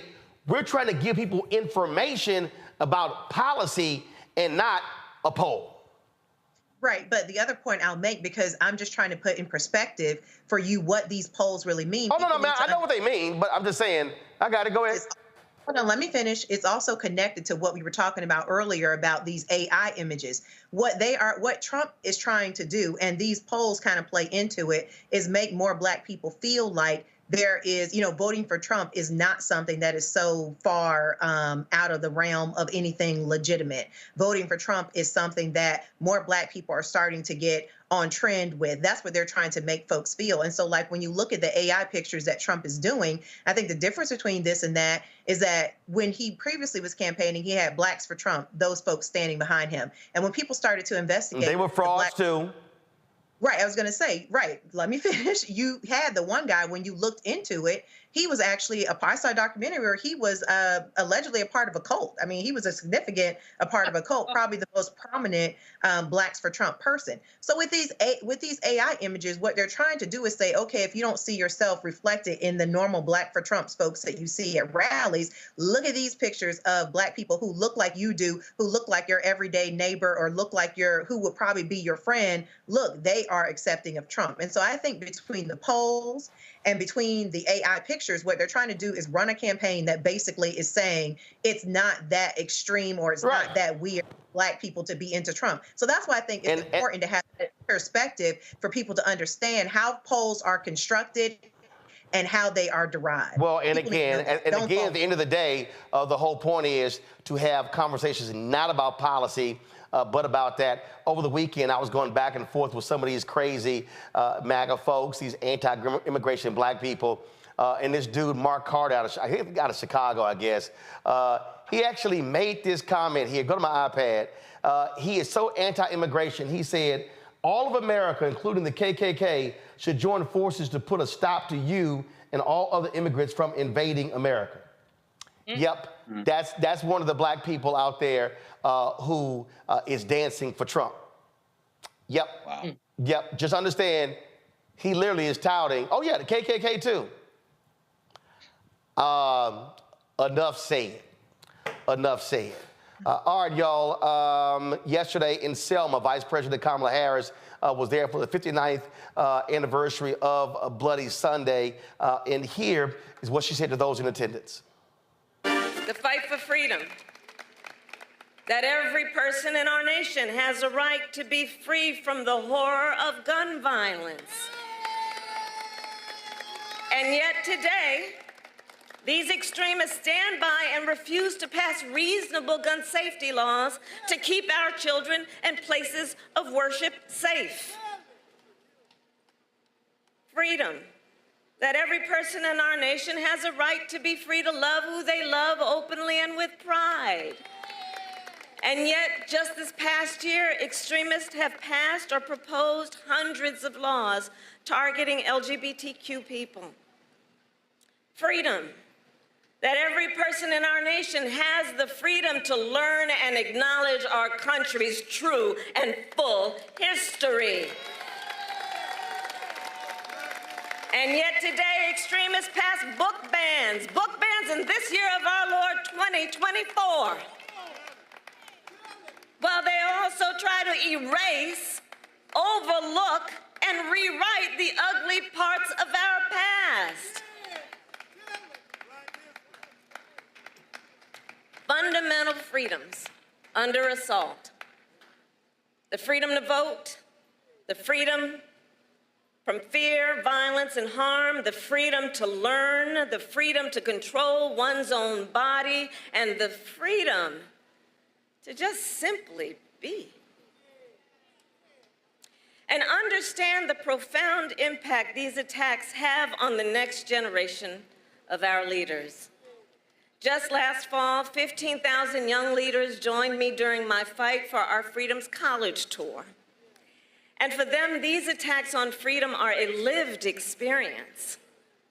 It is their lived experience that extremist leaders have intentionally closed polling places near college campuses and restricted the use of student IDs to vote. That it is Black voters and student voters who are most targeted by anti-voter laws. A lived experience that during the height of their reproductive years, the highest court in our land, the Court of Thurgood, and RBG took a constitutional right that had been recognized from the people of America, from the women of America, so that now this generation has fewer rights than their mothers and grandmothers. She also spoke about the ceasefire proposal on the table between Israel and Hamas. What we are seeing every day in Gaza is devastating. We have seen reports of families eating leaves or animal feed, women giving birth to malnourished babies with little or no medical care, and children dying from malnutrition and dehydration. As I have said many times, too many innocent Palestinians have been killed. And just a few days ago, we saw hungry, desperate people approach aid trucks, simply trying to secure food for their families after weeks of nearly no aid reaching northern Gaza. And they were met with gunfire and chaos.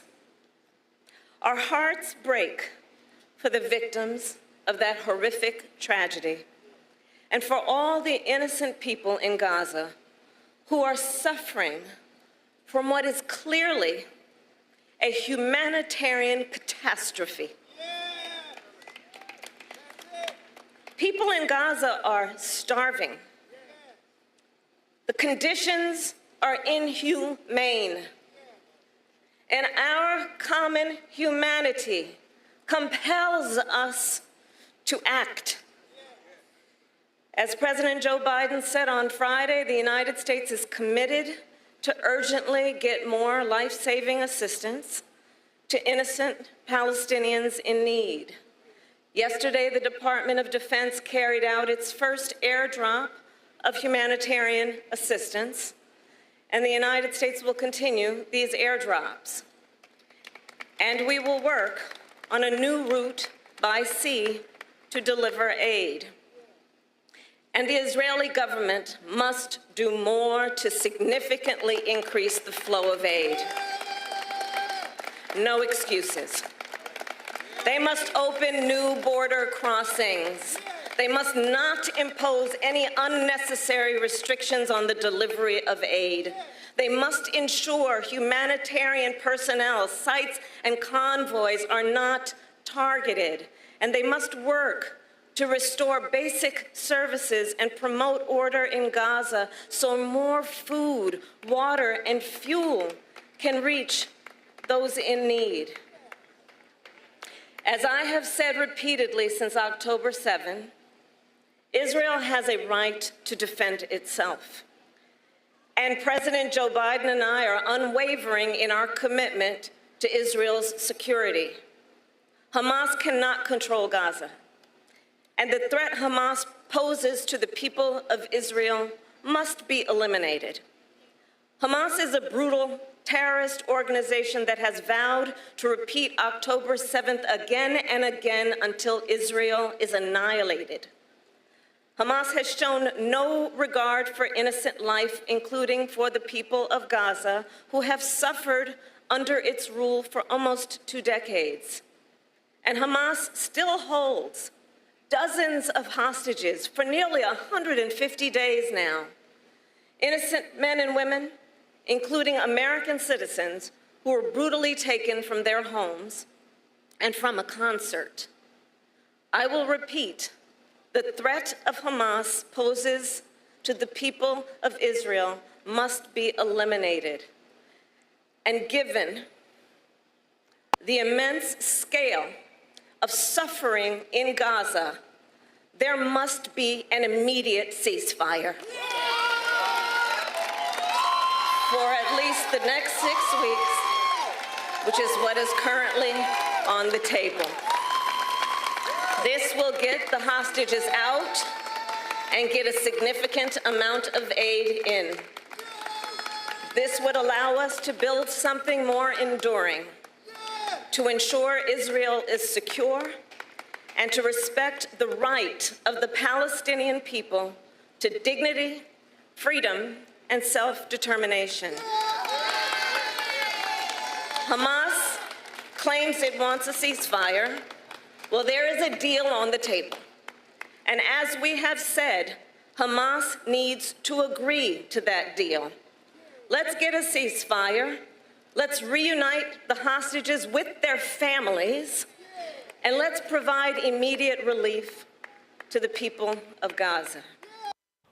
On Congo, the position that the vice president took, this is not a new one internally. She had been pushing the president since November on this very issue to even publicly state the call for a ceasefire.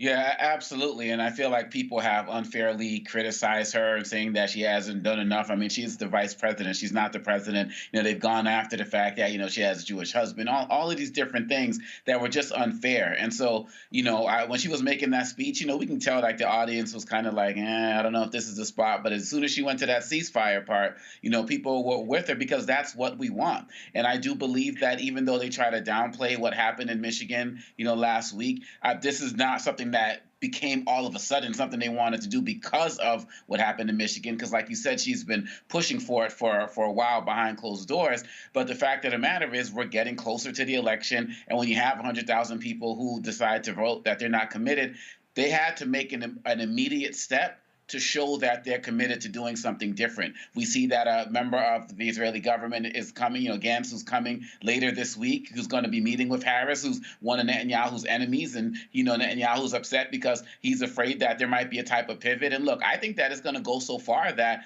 Biden's going to end up calling for Netanyahu's resignation publicly.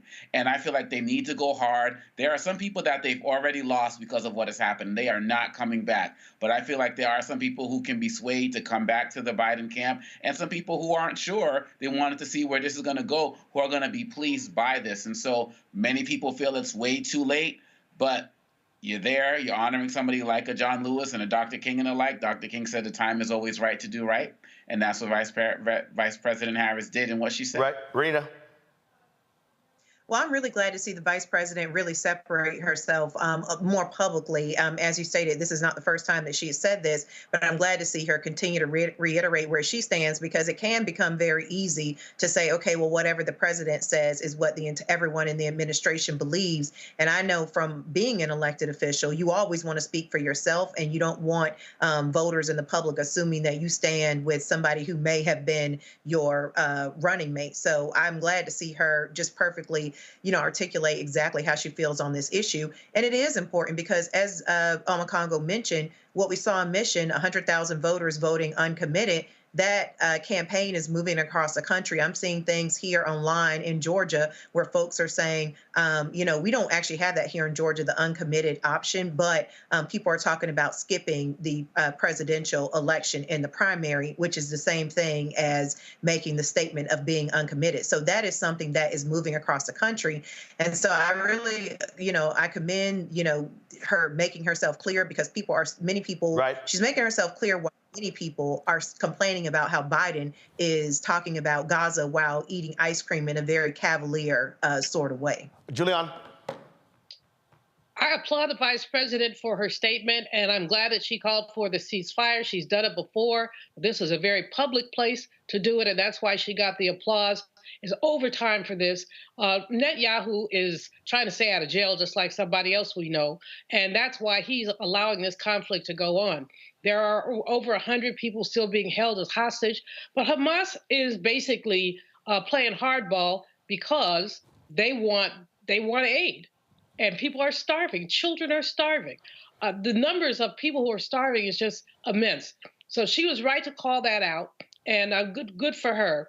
I think the more she speaks out, the more people can see that she is of presidential timber. And because you've got, what's her name, Nikki Haley running around acting as if Biden can't make it past his first few weeks of his term. But like Mark Cuban said, I vote for Biden, on his deathbed rather than vote for Trump alive and well. Gotcha. Yep. All right. Hold tight 1 second. When we come back, we're going to talk with Congresswoman Shelia Jackson Lee, who is seeking another 2-year term in Congress. Also, Emmitt Smith goes after the University of Florida over the issue of DEI. Will the athletes follow suit? And so glad to see my man Sinbad, after suffering a debilitating stroke, actually appear in public for the first time. We will show you him speaking as well. You're watching Roland Martin Unfiltered right here at the Black Star Network. Support us in what we do. Join our Bring the Fuck fan club. Send your check and money order to P.O. Box 57196, Washington, D.C. 20037-0196. Cash App, $RM Unfiltered. PayPal, R Martin Unfiltered. Venmo is RM Unfiltered. Zelle, Roland at RolandSMartin.com. Roland at RolandMartinUnfiltered.com. We'll be right back. You heard why we're marching, and it's really a launch. It's not even a march. We're launching. That's right. A 42-week campaign. March the 2nd at 10 o'clock in Raleigh and 33 other state capitals and the District of Columbia. This is a historic move to mobilize the most powerful untapped block of voters in this country. Poor and low wealth voters who make up 87 million votes. And it's never been tried before. Never been tried before in history. At the same time, the same message, same focus. And when that power turns loose, they will not be able to figure out the political calculus. I don't know about you, but I'm ready to shake things up. I'm ready to get up out of the valley. I'm ready for God to put his spirit on us. I'm ready to be used to change this nation. And what we're saying is, can't we come together? Can't we come together around an agenda? You ain't got to like everything about Rembrandt. You don't have to like everything about Sangria. You don't have to like everything about Long Choir. But can we come together and say, it's time to end poverty as the 4th leading cause of death? It's time to have $15 and a living wage indexed with inflation. So every time inflation goes up, the minimum wage goes up. It's time to have health care for all. It's time to fully fund public education. Can't we come together? It's time to protect women's right to women's health. It's time to have affordable housing for every everybody. It's time to stop the proliferation of guns. Ain't no way folk ought to be able to have more guns than they have food, more guns than they have meat on their table. That makes no sense.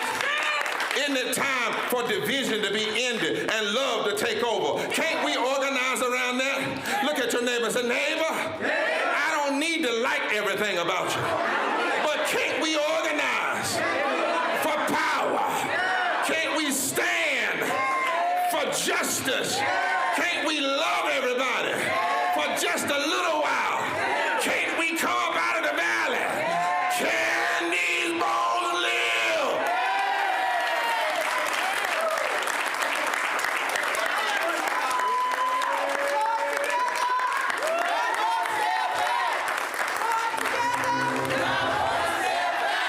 Farquhar, executive producer, Proud Family. You're watching Roland Martin Unfiltered.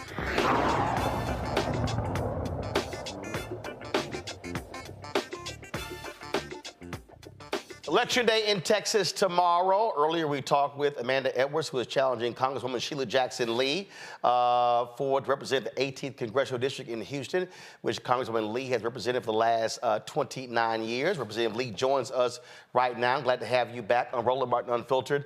What are your priorities for the 18th Congressional District if you are reelected? Well, Roland, thank you for having me, and thank you to all of your viewers. I know they are the kind of people that understand activism and service. And what I intend to do is what I've done in the past, which is to give the highest level and quality of service and fix the problems that my constituents have had. And I have been a fixer of problems. But as my agenda proceeds for the next term, it will be to build more housing everywhere I go. I hear the needs of housing in neighborhoods, restoring our neighborhoods, listening to the neighbors about the quality of housing that they need so that those who've been priced out of the market can come back. I want to make sure that I create a greater access to wealth for our businesses and those young families and others who are making their first steps in creating businesses for the first time. I want to make sure that health care is preserved, expanded Medicaid and Medicare. I've been a champion for universal health care, a champion for originally the Affordable Care Act, but also the public health component. I sat at the table and argued and advocated for the most expansive health care that we could get, protecting for our seniors, Social Security, and then, of course, going back to the table for all of those families who have suffered to introduce and reintroduce the George Floyd Justice and Policing Act.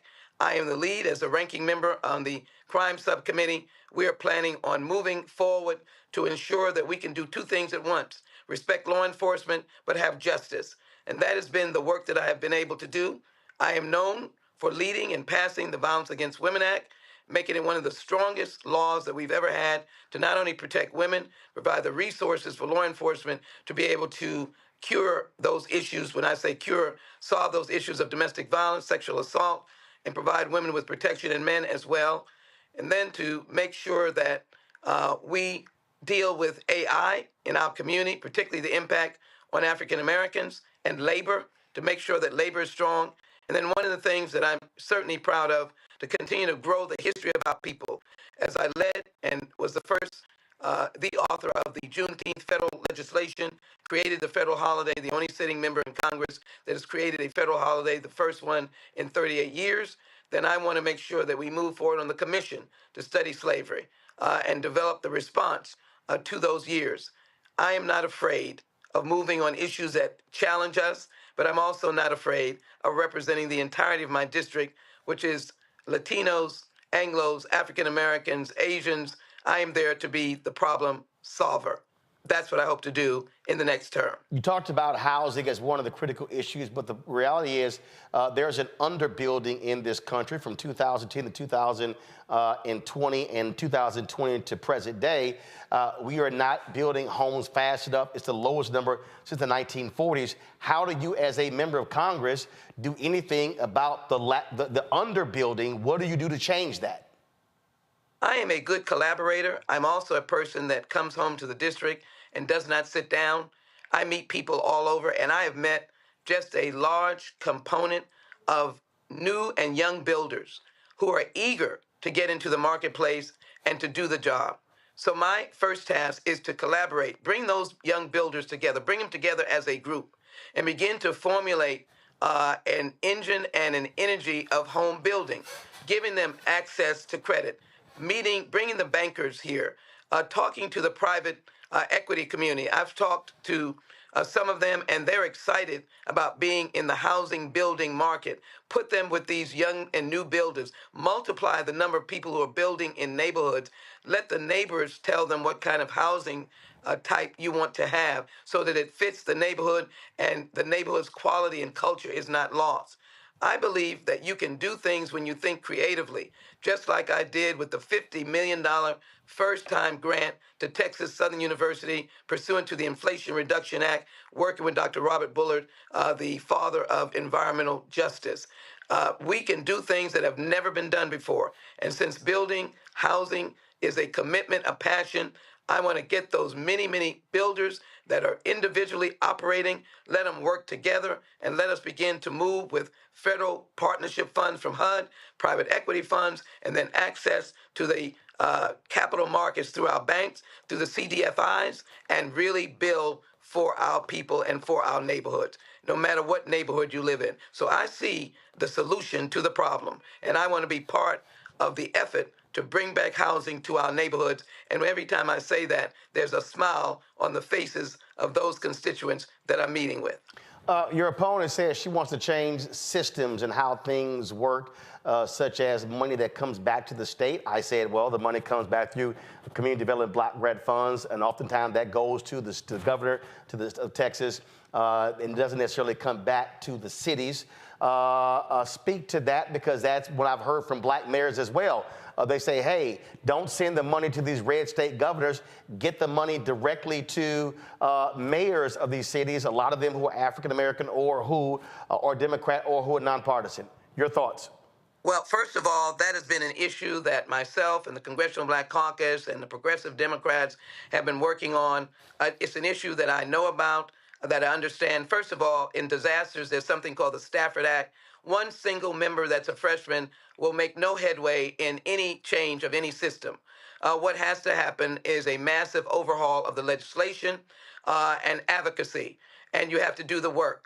And I've been able to successfully bring direct funding to our cities and our counties, as $1 million that came in for our victims' assistance, dollars that have come in to build economic empowerment centers, dollars that have come in for housing. It's the members' hard work. But as it relates to the law, we have all been working on looking at how we rewrite the law that has not been able to be rewritten in probably 50 years or more, to be able to sidestep that direct routing of funds that is the policy of the federal government to the states, which then ultimately goes to local government systems. But what you have to do is be astute as a member who has seniority, who is a chief deputy whip, as I am, who is someone who is able to collaborate with the chairman of the Appropriations Committee to build the foundation of getting direct funds to the cities that you represent, like the city of Humble, like the city of Jacinto City, like Houston, all of those places I've represented,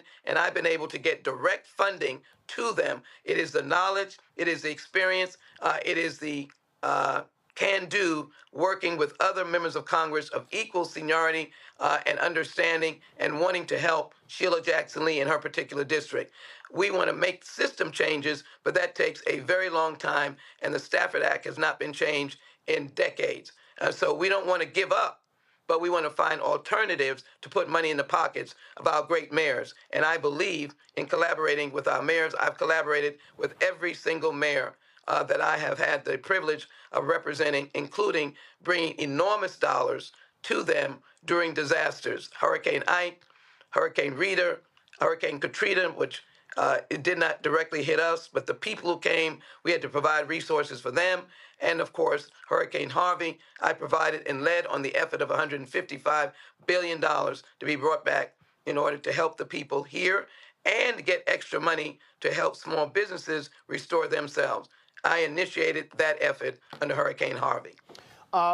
You're 74, your opponent is 43. You've been there 29 years, and you have critics who say, okay, you know what, we're tired of folks being in Congress that long. We need younger, fresh voices, fresh perspective. Your response to that? Well, I love the opportunity to be given to people to accept roles of responsibility. I may be that in age, but my temperament, my energy level is at any competitive level that you might of any age. What I would simply say is it's about doing the work. It's service. It's a passion for being committed to getting the job done. I'm still getting the job done. There's more work to be done. That work is not finished. And I will open the door and opportunities, as I've done over the years, for many, many people who've gone on to elective office, gone on to positions in presidential administrations, been leaders in campaigns across the nation, been locally elected officials, and I intend to continue to do that. And yes, life does not give you, everyone, a guaranteed 100 years. And so as I do the work, there will be opportunities to be able to share the opportunities of leadership. I give that all the time, and I look forward to doing that with the many individuals who are interested in serving in the United States Congress. But I'm really grateful to them for respecting me and my work and deciding that they will collaborate with me. One of the candidates, Robert Slater, who is a contemporary of the present candidate still in the race, dropped out of the race to support me and to speak about being able to be at the table with me, which is absolutely the truth. And we are committed to certain issues. I know he would not mind saying he spent 10 years incarcerated. He's got ideas. I am looking forward to being able to work with his ideas, work with those in his generational outreach. My reach is from 5 years old to Gen Z, Gen X, millennials, families, and our elders. We learn from all of us. And I've been a congresswoman that has been fortunate enough to work with every single level and to bring joy and response on their needs. So I'm going to continue to do that and continue to be someone who mentors, open the doors of opportunities, and the doors will be open, and there will be opportunities for many people to walk through the door. You can count on Sheila Jackson Lee being that kind of member of Congress. I've done that in the past, and I enjoy it in the future. And Roland, as I walk through this district, I am seeing people hugging me about all the things that I've had a chance to do for them, and they are of the contemporary age of the individual who is running, and they are contemporaries of people who are not my age, and they are clearly seeing me as lively, ready to serve. I have people fighting for me because they saw me fighting for them. And that's all I can offer as we go into the election tomorrow for Sheila Jackson Lee, to reelect me because you know that I've been fighting for you. And so I hope that you'll fight for me and that together we'll make things even better. There's been a continuous progress in the 18th Congressional District since I've been elected. There's not been 1 year when there's not been a progressive change or movement or growth or funding since I've served. I've not let 1 year languish, if you will, or be without attention because I've been there at this number of years or I'm going to be there this number of years. Right. I've never taken this seat for granted, never. Congresswoman Sheila Jackson Lee, we appreciate it. Thanks a lot. Thank you. It's good to be with you. Folks, election Bye-bye. day. Get out and vote. Gotcha. Election day is tomorrow, folks, in Texas and several other states across the country. And, of course, we'll be talking about those results tomorrow, but also on Wednesday's show. All right, when we come back, I got to talk about Emmitt Smith blasting University of Florida over them firing all of their DEI staffers. Isn't it time for these black football players to say peace to go into these state institutions that don't want black folks there? We're going to break it down on our panel next on Roland Martin Unfiltered on the Black Star Network. Switching sides. Grow your business or career with Grow with Google's wide range of online courses, digital training, and tools. Gain in-demand job skills with flexible online training programs designed to put you on the fast track to jobs in high-growth fields. No experience is necessary. Learn at your own pace. Complete the online certificate program on your own terms. Stand out to employers, get on a path to in-demand jobs, and connect with top employers who are currently hiring. Take one professional career certificate program or all 6. Earn a Google Career Certificate to prepare for a job in a high-growth field like data analytics, project management, UX design, cybersecurity, and more. All professional career certificate programs must be completed by December 31st, 2024. Scan the QR code to complete the application. There are 1,000 scholarships available. Grow with Google and J. Hood and Associates. be job-ready and qualify for in-demand jobs. Hatred on the streets, a horrific scene, a white nationalist rally that descended into deadly violence. White people are losing their damn minds. As an angry pro-Trump mob storms the U.S. Capitol, we've seen We're about to see the rise of what I call white minority resistance. We have seen white folks in this country who simply cannot tolerate black folks voting. I think what we're seeing is the inevitable result of violent denial. This is part of American history. Every time that people of color have made progress, whether real or symbolic, there has been what Carol Anderson at Emory University calls white rage as a backlash. This is the rise of the Proud Boys and the Boogaloo Boys. America, there's going to be more of this. Here's all the Proud Boys, guys. This country is getting increasingly racist in its behaviors and its attitudes because of the fear of white people. The fear that they're taking our jobs, they're taking our resources, they're taking our women. This is white fear.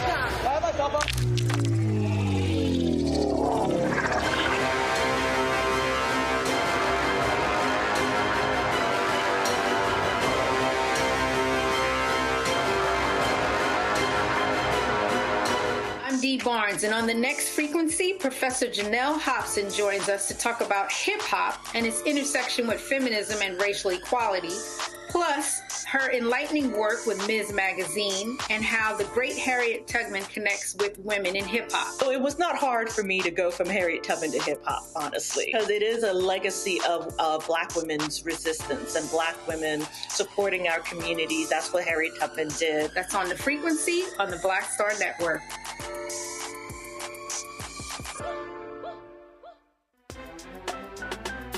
I'm Faraji Muhammad, live from LA. And this is The Culture. The Culture is a two-way conversation. You and me. We talk about the stories, politics, the good, the bad, and the downright ugly. So join our community every day at 3 p.m. Eastern and let your voice be heard. Hey, we're all in this together. So let's talk about it and see what kind of trouble we can get into. It's The Culture. Weekdays at 3, only on the Black Star Network. On a next, A Balanced Life with me, Dr. Jackie. What does it mean to actually have balance in your life? Why is it important and how do you get there? A masterclass on the art of balance. It could change your life. Find the harmony of your life. And so what beat can you maintain at a good pace? What cadence can keep you running that marathon? Because we know we're going to have, high levels, we're going to have low levels, but where can you find that flow, that harmonious pace? That's all next on A Balanced Life on Black Star Network. It's John Murray, the executive producer of the new Sherry Shepherd Talk Show. This is your boy, Earthquake. And you're tuned in to Roland Martin, Unfiltered.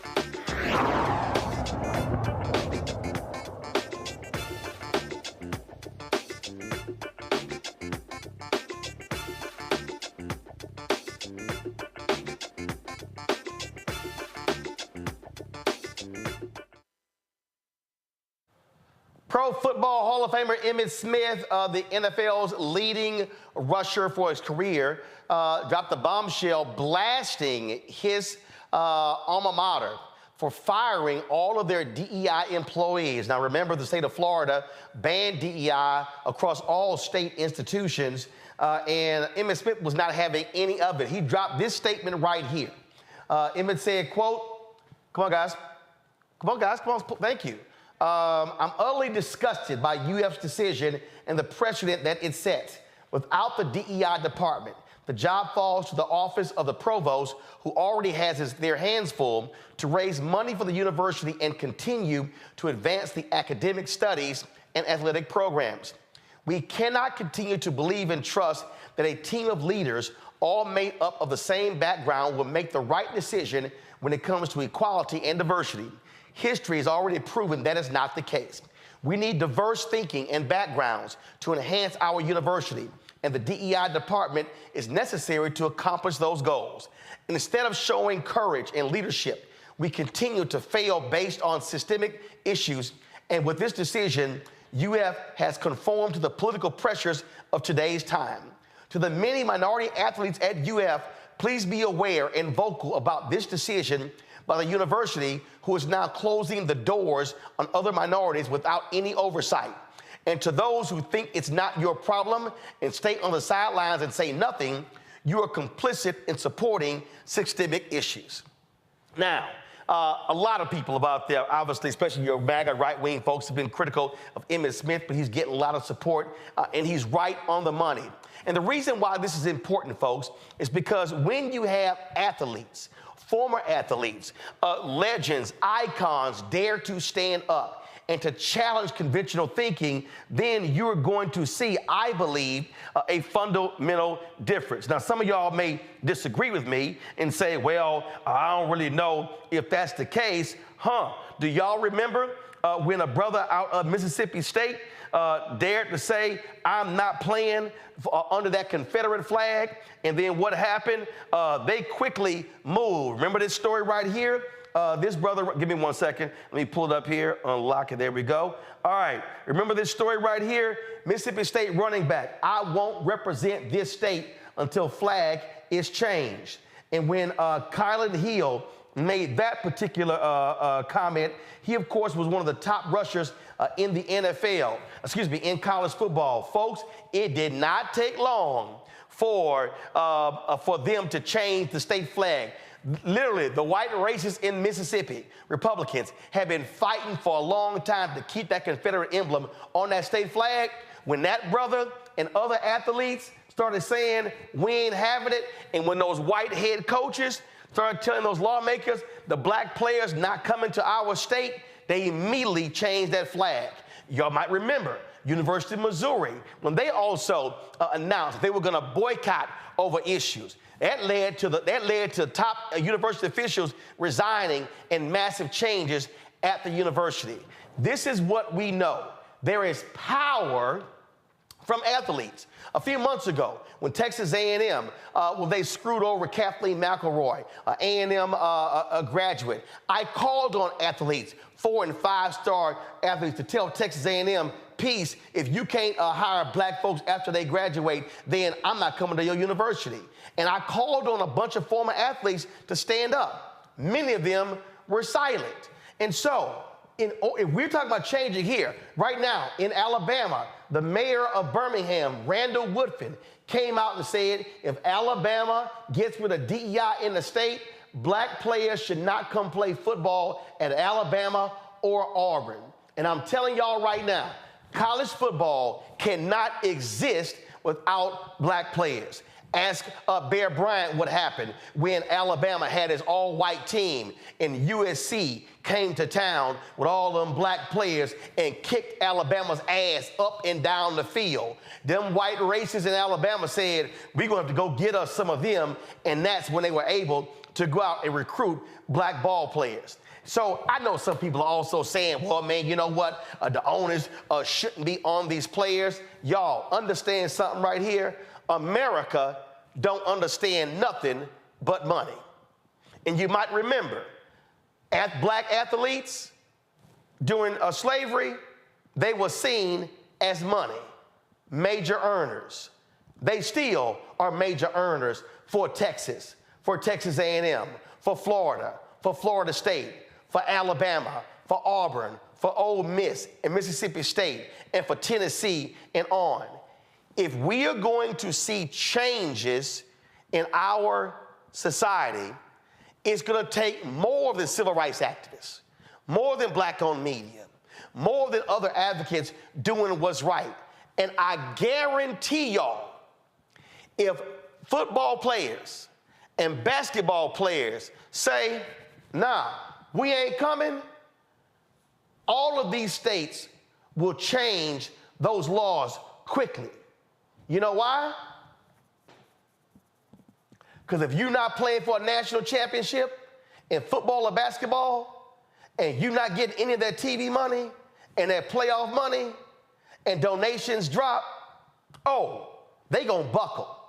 And so I really hope in the aftermath of this that Emmitt Smith is not standing alone. I hope more University of Florida Gators stand with Emmit. And I hope this spreads. I'm not sure, though, that folks have the intestinal fortitude to stand up and demand that kind of change. Renita, your thoughts? Well, I actually graduated from the University of Florida, so this is my alma mater. And I can tell you that when I saw his statement, I was nothing short of elated to see that he had said that. I think what he is saying is so important. I was elated because it just reinforces again over and over what we continue to see, which is Black people are really good at coming up. We as a community are really great at coming up with strategies to respond to white supremacy. I think it's very important that this message is coming from Emmitt Smith because it's important that it's coming from him, because if athletes are thinking to themselves, okay, well, I don't know if I want to do this because this is such a great sacrifice, he knows what he's asking you to do. So the messenger matters. And so from, as you mentioned before, with Mayor Ruffin and now Emmit, this is an excellent strategy. It absolutely will have effect, particularly on Florida and at the University of Florida, because I remember when I attended, the entire school, most of it revolved around what happened with the football team. And so I'm elated to see this. And like you said, I hope that he does not stand alone. I hope that this really takes off across the country. And here's the thing, Congo, and I need every parent of an athlete to understand this. What these schools are saying is, we want your Black talent. But we don't want you when you graduate. That's what Texas A&M did to Kathleen McElroy. Oh, how dare she go work for the New York Times? How dare she advocate for diversity in the industry? And they made it clear, we're not going to hire her. There were white conservatives on the Texas A&M Board of Regents who were behind this effort. And they had to pay $1 million settlement. So basically what those white conservative Republican regents were saying is, oh, Roland Martin, oh, sure, you in 3 halls of fame.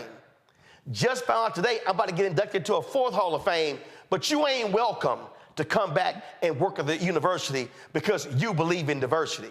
This is where we need, and here's the thing, all you need, Congo, are 1, 2, or 3 athletes to say, I'm not coming to your school because of your attacks on DEI by your legislature.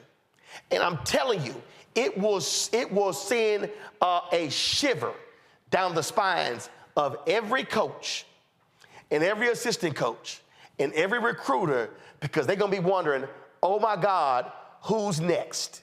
And if you're a 4 or 5 star, be recruited by Florida, you likely will be recruited by Ohio State and Michigan and USC. So there are numerous top programs you can go to. I hope we have some Black parents and some Black athletes who have the courage to say, you know what, I'm with Emmit. And if they committed to Florida, decommit and say, this is why, trust me, they will all of a sudden change. Oh, absolutely. And the space is right for this. I can completely see somebody like LeBron James, the guys, Steph Curry, coming out in support of these types of players, because so many of these players are activist minded. We saw what happened with the NBA and the Clippers and what they did to get rid of that president. But here's the thing, in Florida, we got to also understand that a lot of these owners in different places, they're more emboldened. The Orlando Magic made a donation to Ron DeSantis in the name of the organization, which includes the players. And so my point is that as we're going towards this election, these owners and presidents and stuff, they're getting more emboldened. And so we have to become more emboldened as well. And so when we're talking about what happened in Missouri, and then you've got to remember, a lot of these players now, they can get their NIL deals. They have lots of ways to make money and wield their influence. And so these students, they have to, in addition to the DEI, I work in this DEI space, so I see these cuts and disrespect happening to our stories every single day. But in addition to the DEI space conversation, Roland, these players have, some of them are women, right? In terms of the women's sports. Then, some of these male players, they got mothers, they got sisters. People who are being affected by these abortion issues and other things. So in some of these states, there are so many issues that these players can choose to take a stance on, starting with this DEI. And as the late Johnny Cochran said, hit people in the pocketbooks and their hearts and minds will follow. And understand something here, Julian. Go to my iPad. In 1969, there were 9 Black football players at Syracuse University who stood up. And they're called, it was a book that was called Leveling the Playing Field, the story of the Syracuse 8. Not only did they boycott practice, they boycotted the 1969 season. Now, they paid a price when that happened. They kicked them off the team, and the university did not recognize their achievements until some 20, 30 years later. But the point I'm making here is, I'm not even saying black players say, we're going to boycott. What I'm saying is, if black recruits, 2, 3, or 4, say, oh, I was going to go to Florida, but since y'all did that, no, I'm going to go to this school. Well, I'm going to go to this school. It will freak these folks out, and they will change. Absolutely. You know, the thing is that they're used to us having our hands out. They're used to us being grateful, happy to be there. But what we're finding is as the pendulum shifts, people are not necessarily happy to be there. They don't want to go to a school that doesn't recognize diversity. They don't want to go to a school that does not respect their history. They don't want to go to a state that has banned 1,600 books.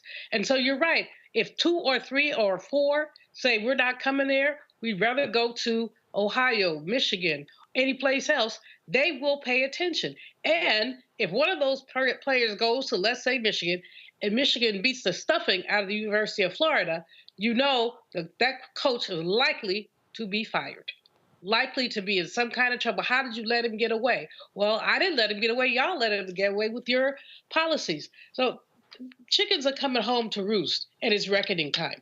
Well, and again, what I'm saying to these black athletes and what I'm saying to their parents, these schools, they want your labor.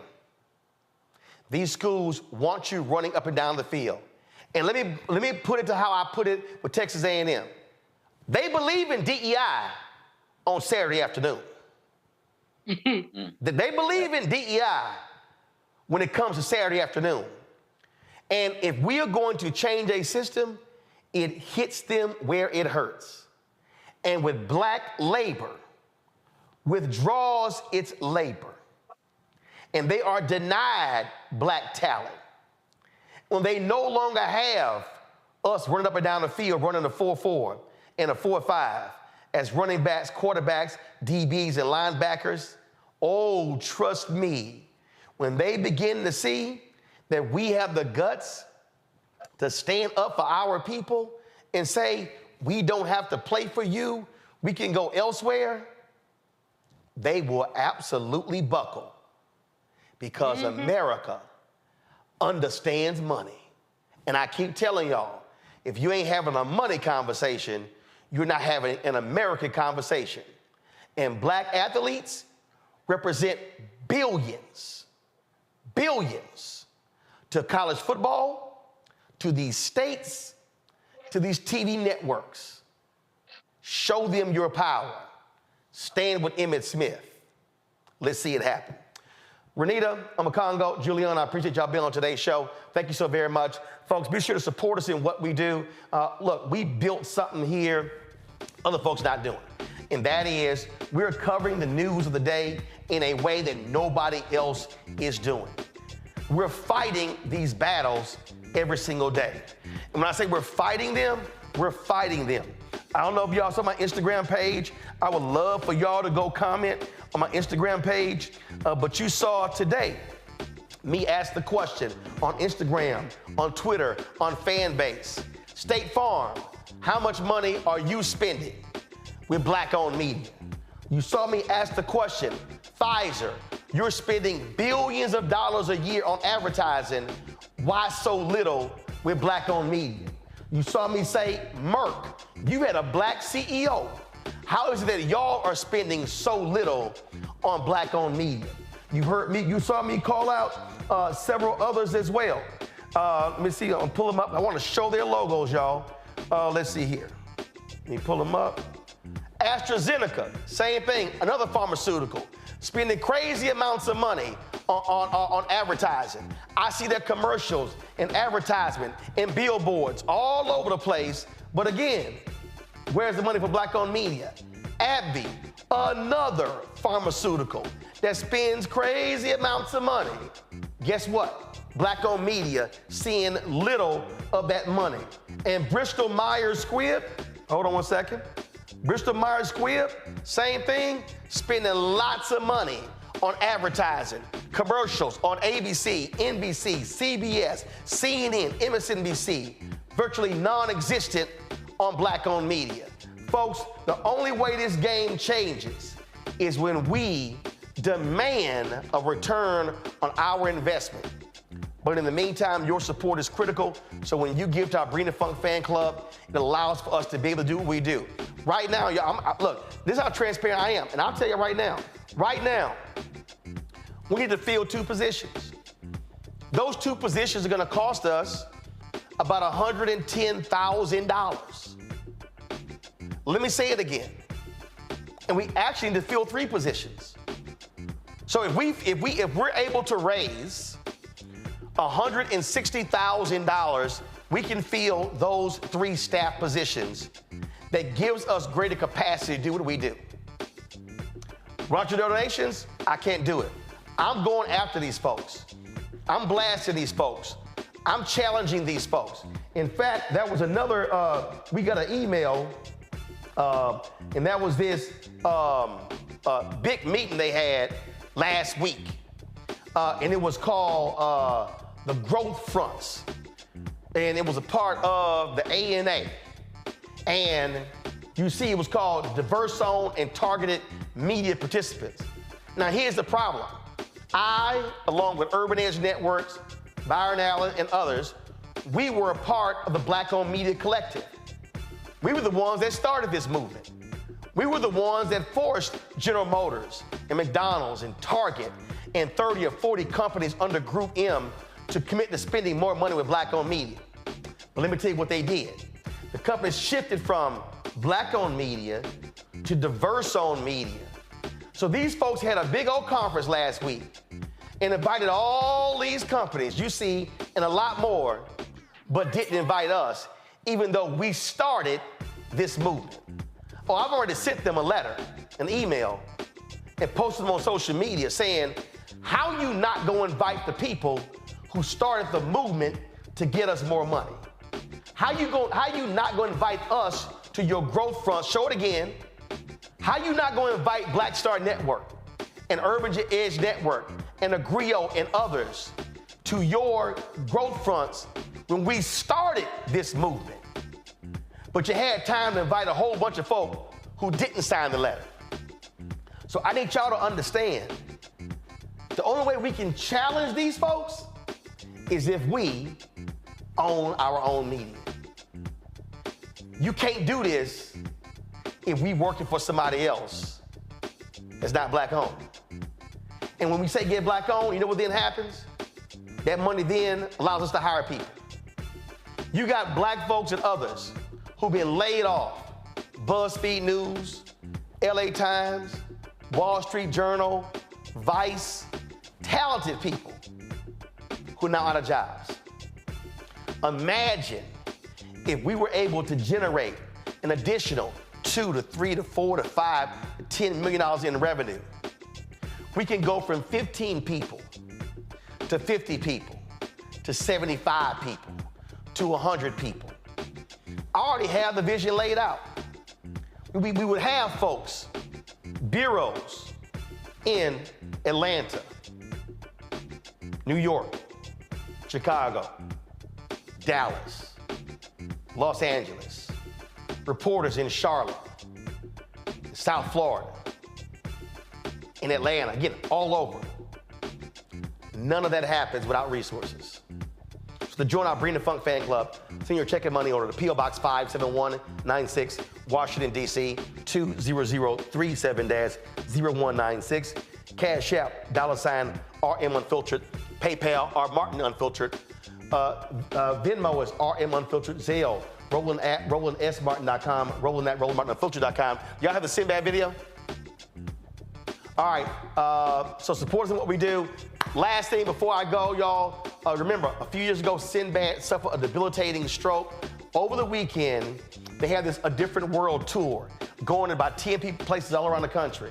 Well, for the first time, We got to see Sinbad, y'all, and it was so glad. So I was so happy to see this brother, for us to hear from this brother. I sent him a text, been praying for him, and so he posted this on his Instagram video on page, y'all. It has been a long, hard battle back for Sinbad. Press play.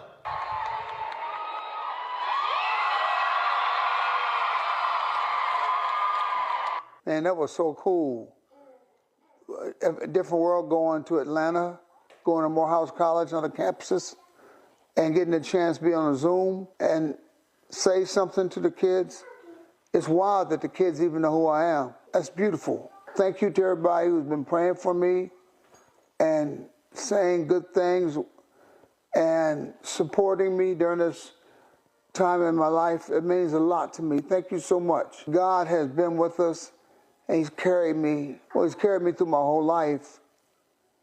And it means so much when I hear from y'all and you tell me, Sinbad, keep going, saying, Sinbad, we're sending prayers, we're praying, my family's praying for you. Those words are important, and I feel it. I feel those prayers. I want to say this to all the people who've emailed me through the website. Some of you are going through what I'm going through, or even worse than me. I'm reading these things. I'm going to try to answer as many as I can. I pray for you and understand what it's like. It's rough. I want to thank all of y'all who've been fans and friends all these years of mine. Thank you so much. Expect to see more of me soon. And don't freak out if you turn around, I'm standing right behind you. Sinbad, I can't believe you're here. You can't believe it. You better believe it. Miracles happen. So for years, Sinbad has been challenging me. He's like, Roland, one day you're gonna do a 15-minute set on stage. I'm like, Sinbad, that ain't what I do. He's like, no, you funny. You gonna get your butt on stage. All right, so when Sinbad, when you get back on that stage, I'm gonna be on that stage with you. All right, my brother, be praying for you, be well. Folks, I'll see y'all tomorrow. Halt! Start Network is here. Oh, no punch! I'm real revolutionary right now. Thank you for being the voice of Black America. All momentum we have now, we have to keep this going. The video looks phenomenal. See, there's a difference between Black Star Network and Black-owned media and something like CNN. You can't be Black-owned media and be scared. It's time to be smart. Bring your eyeballs home. You dig?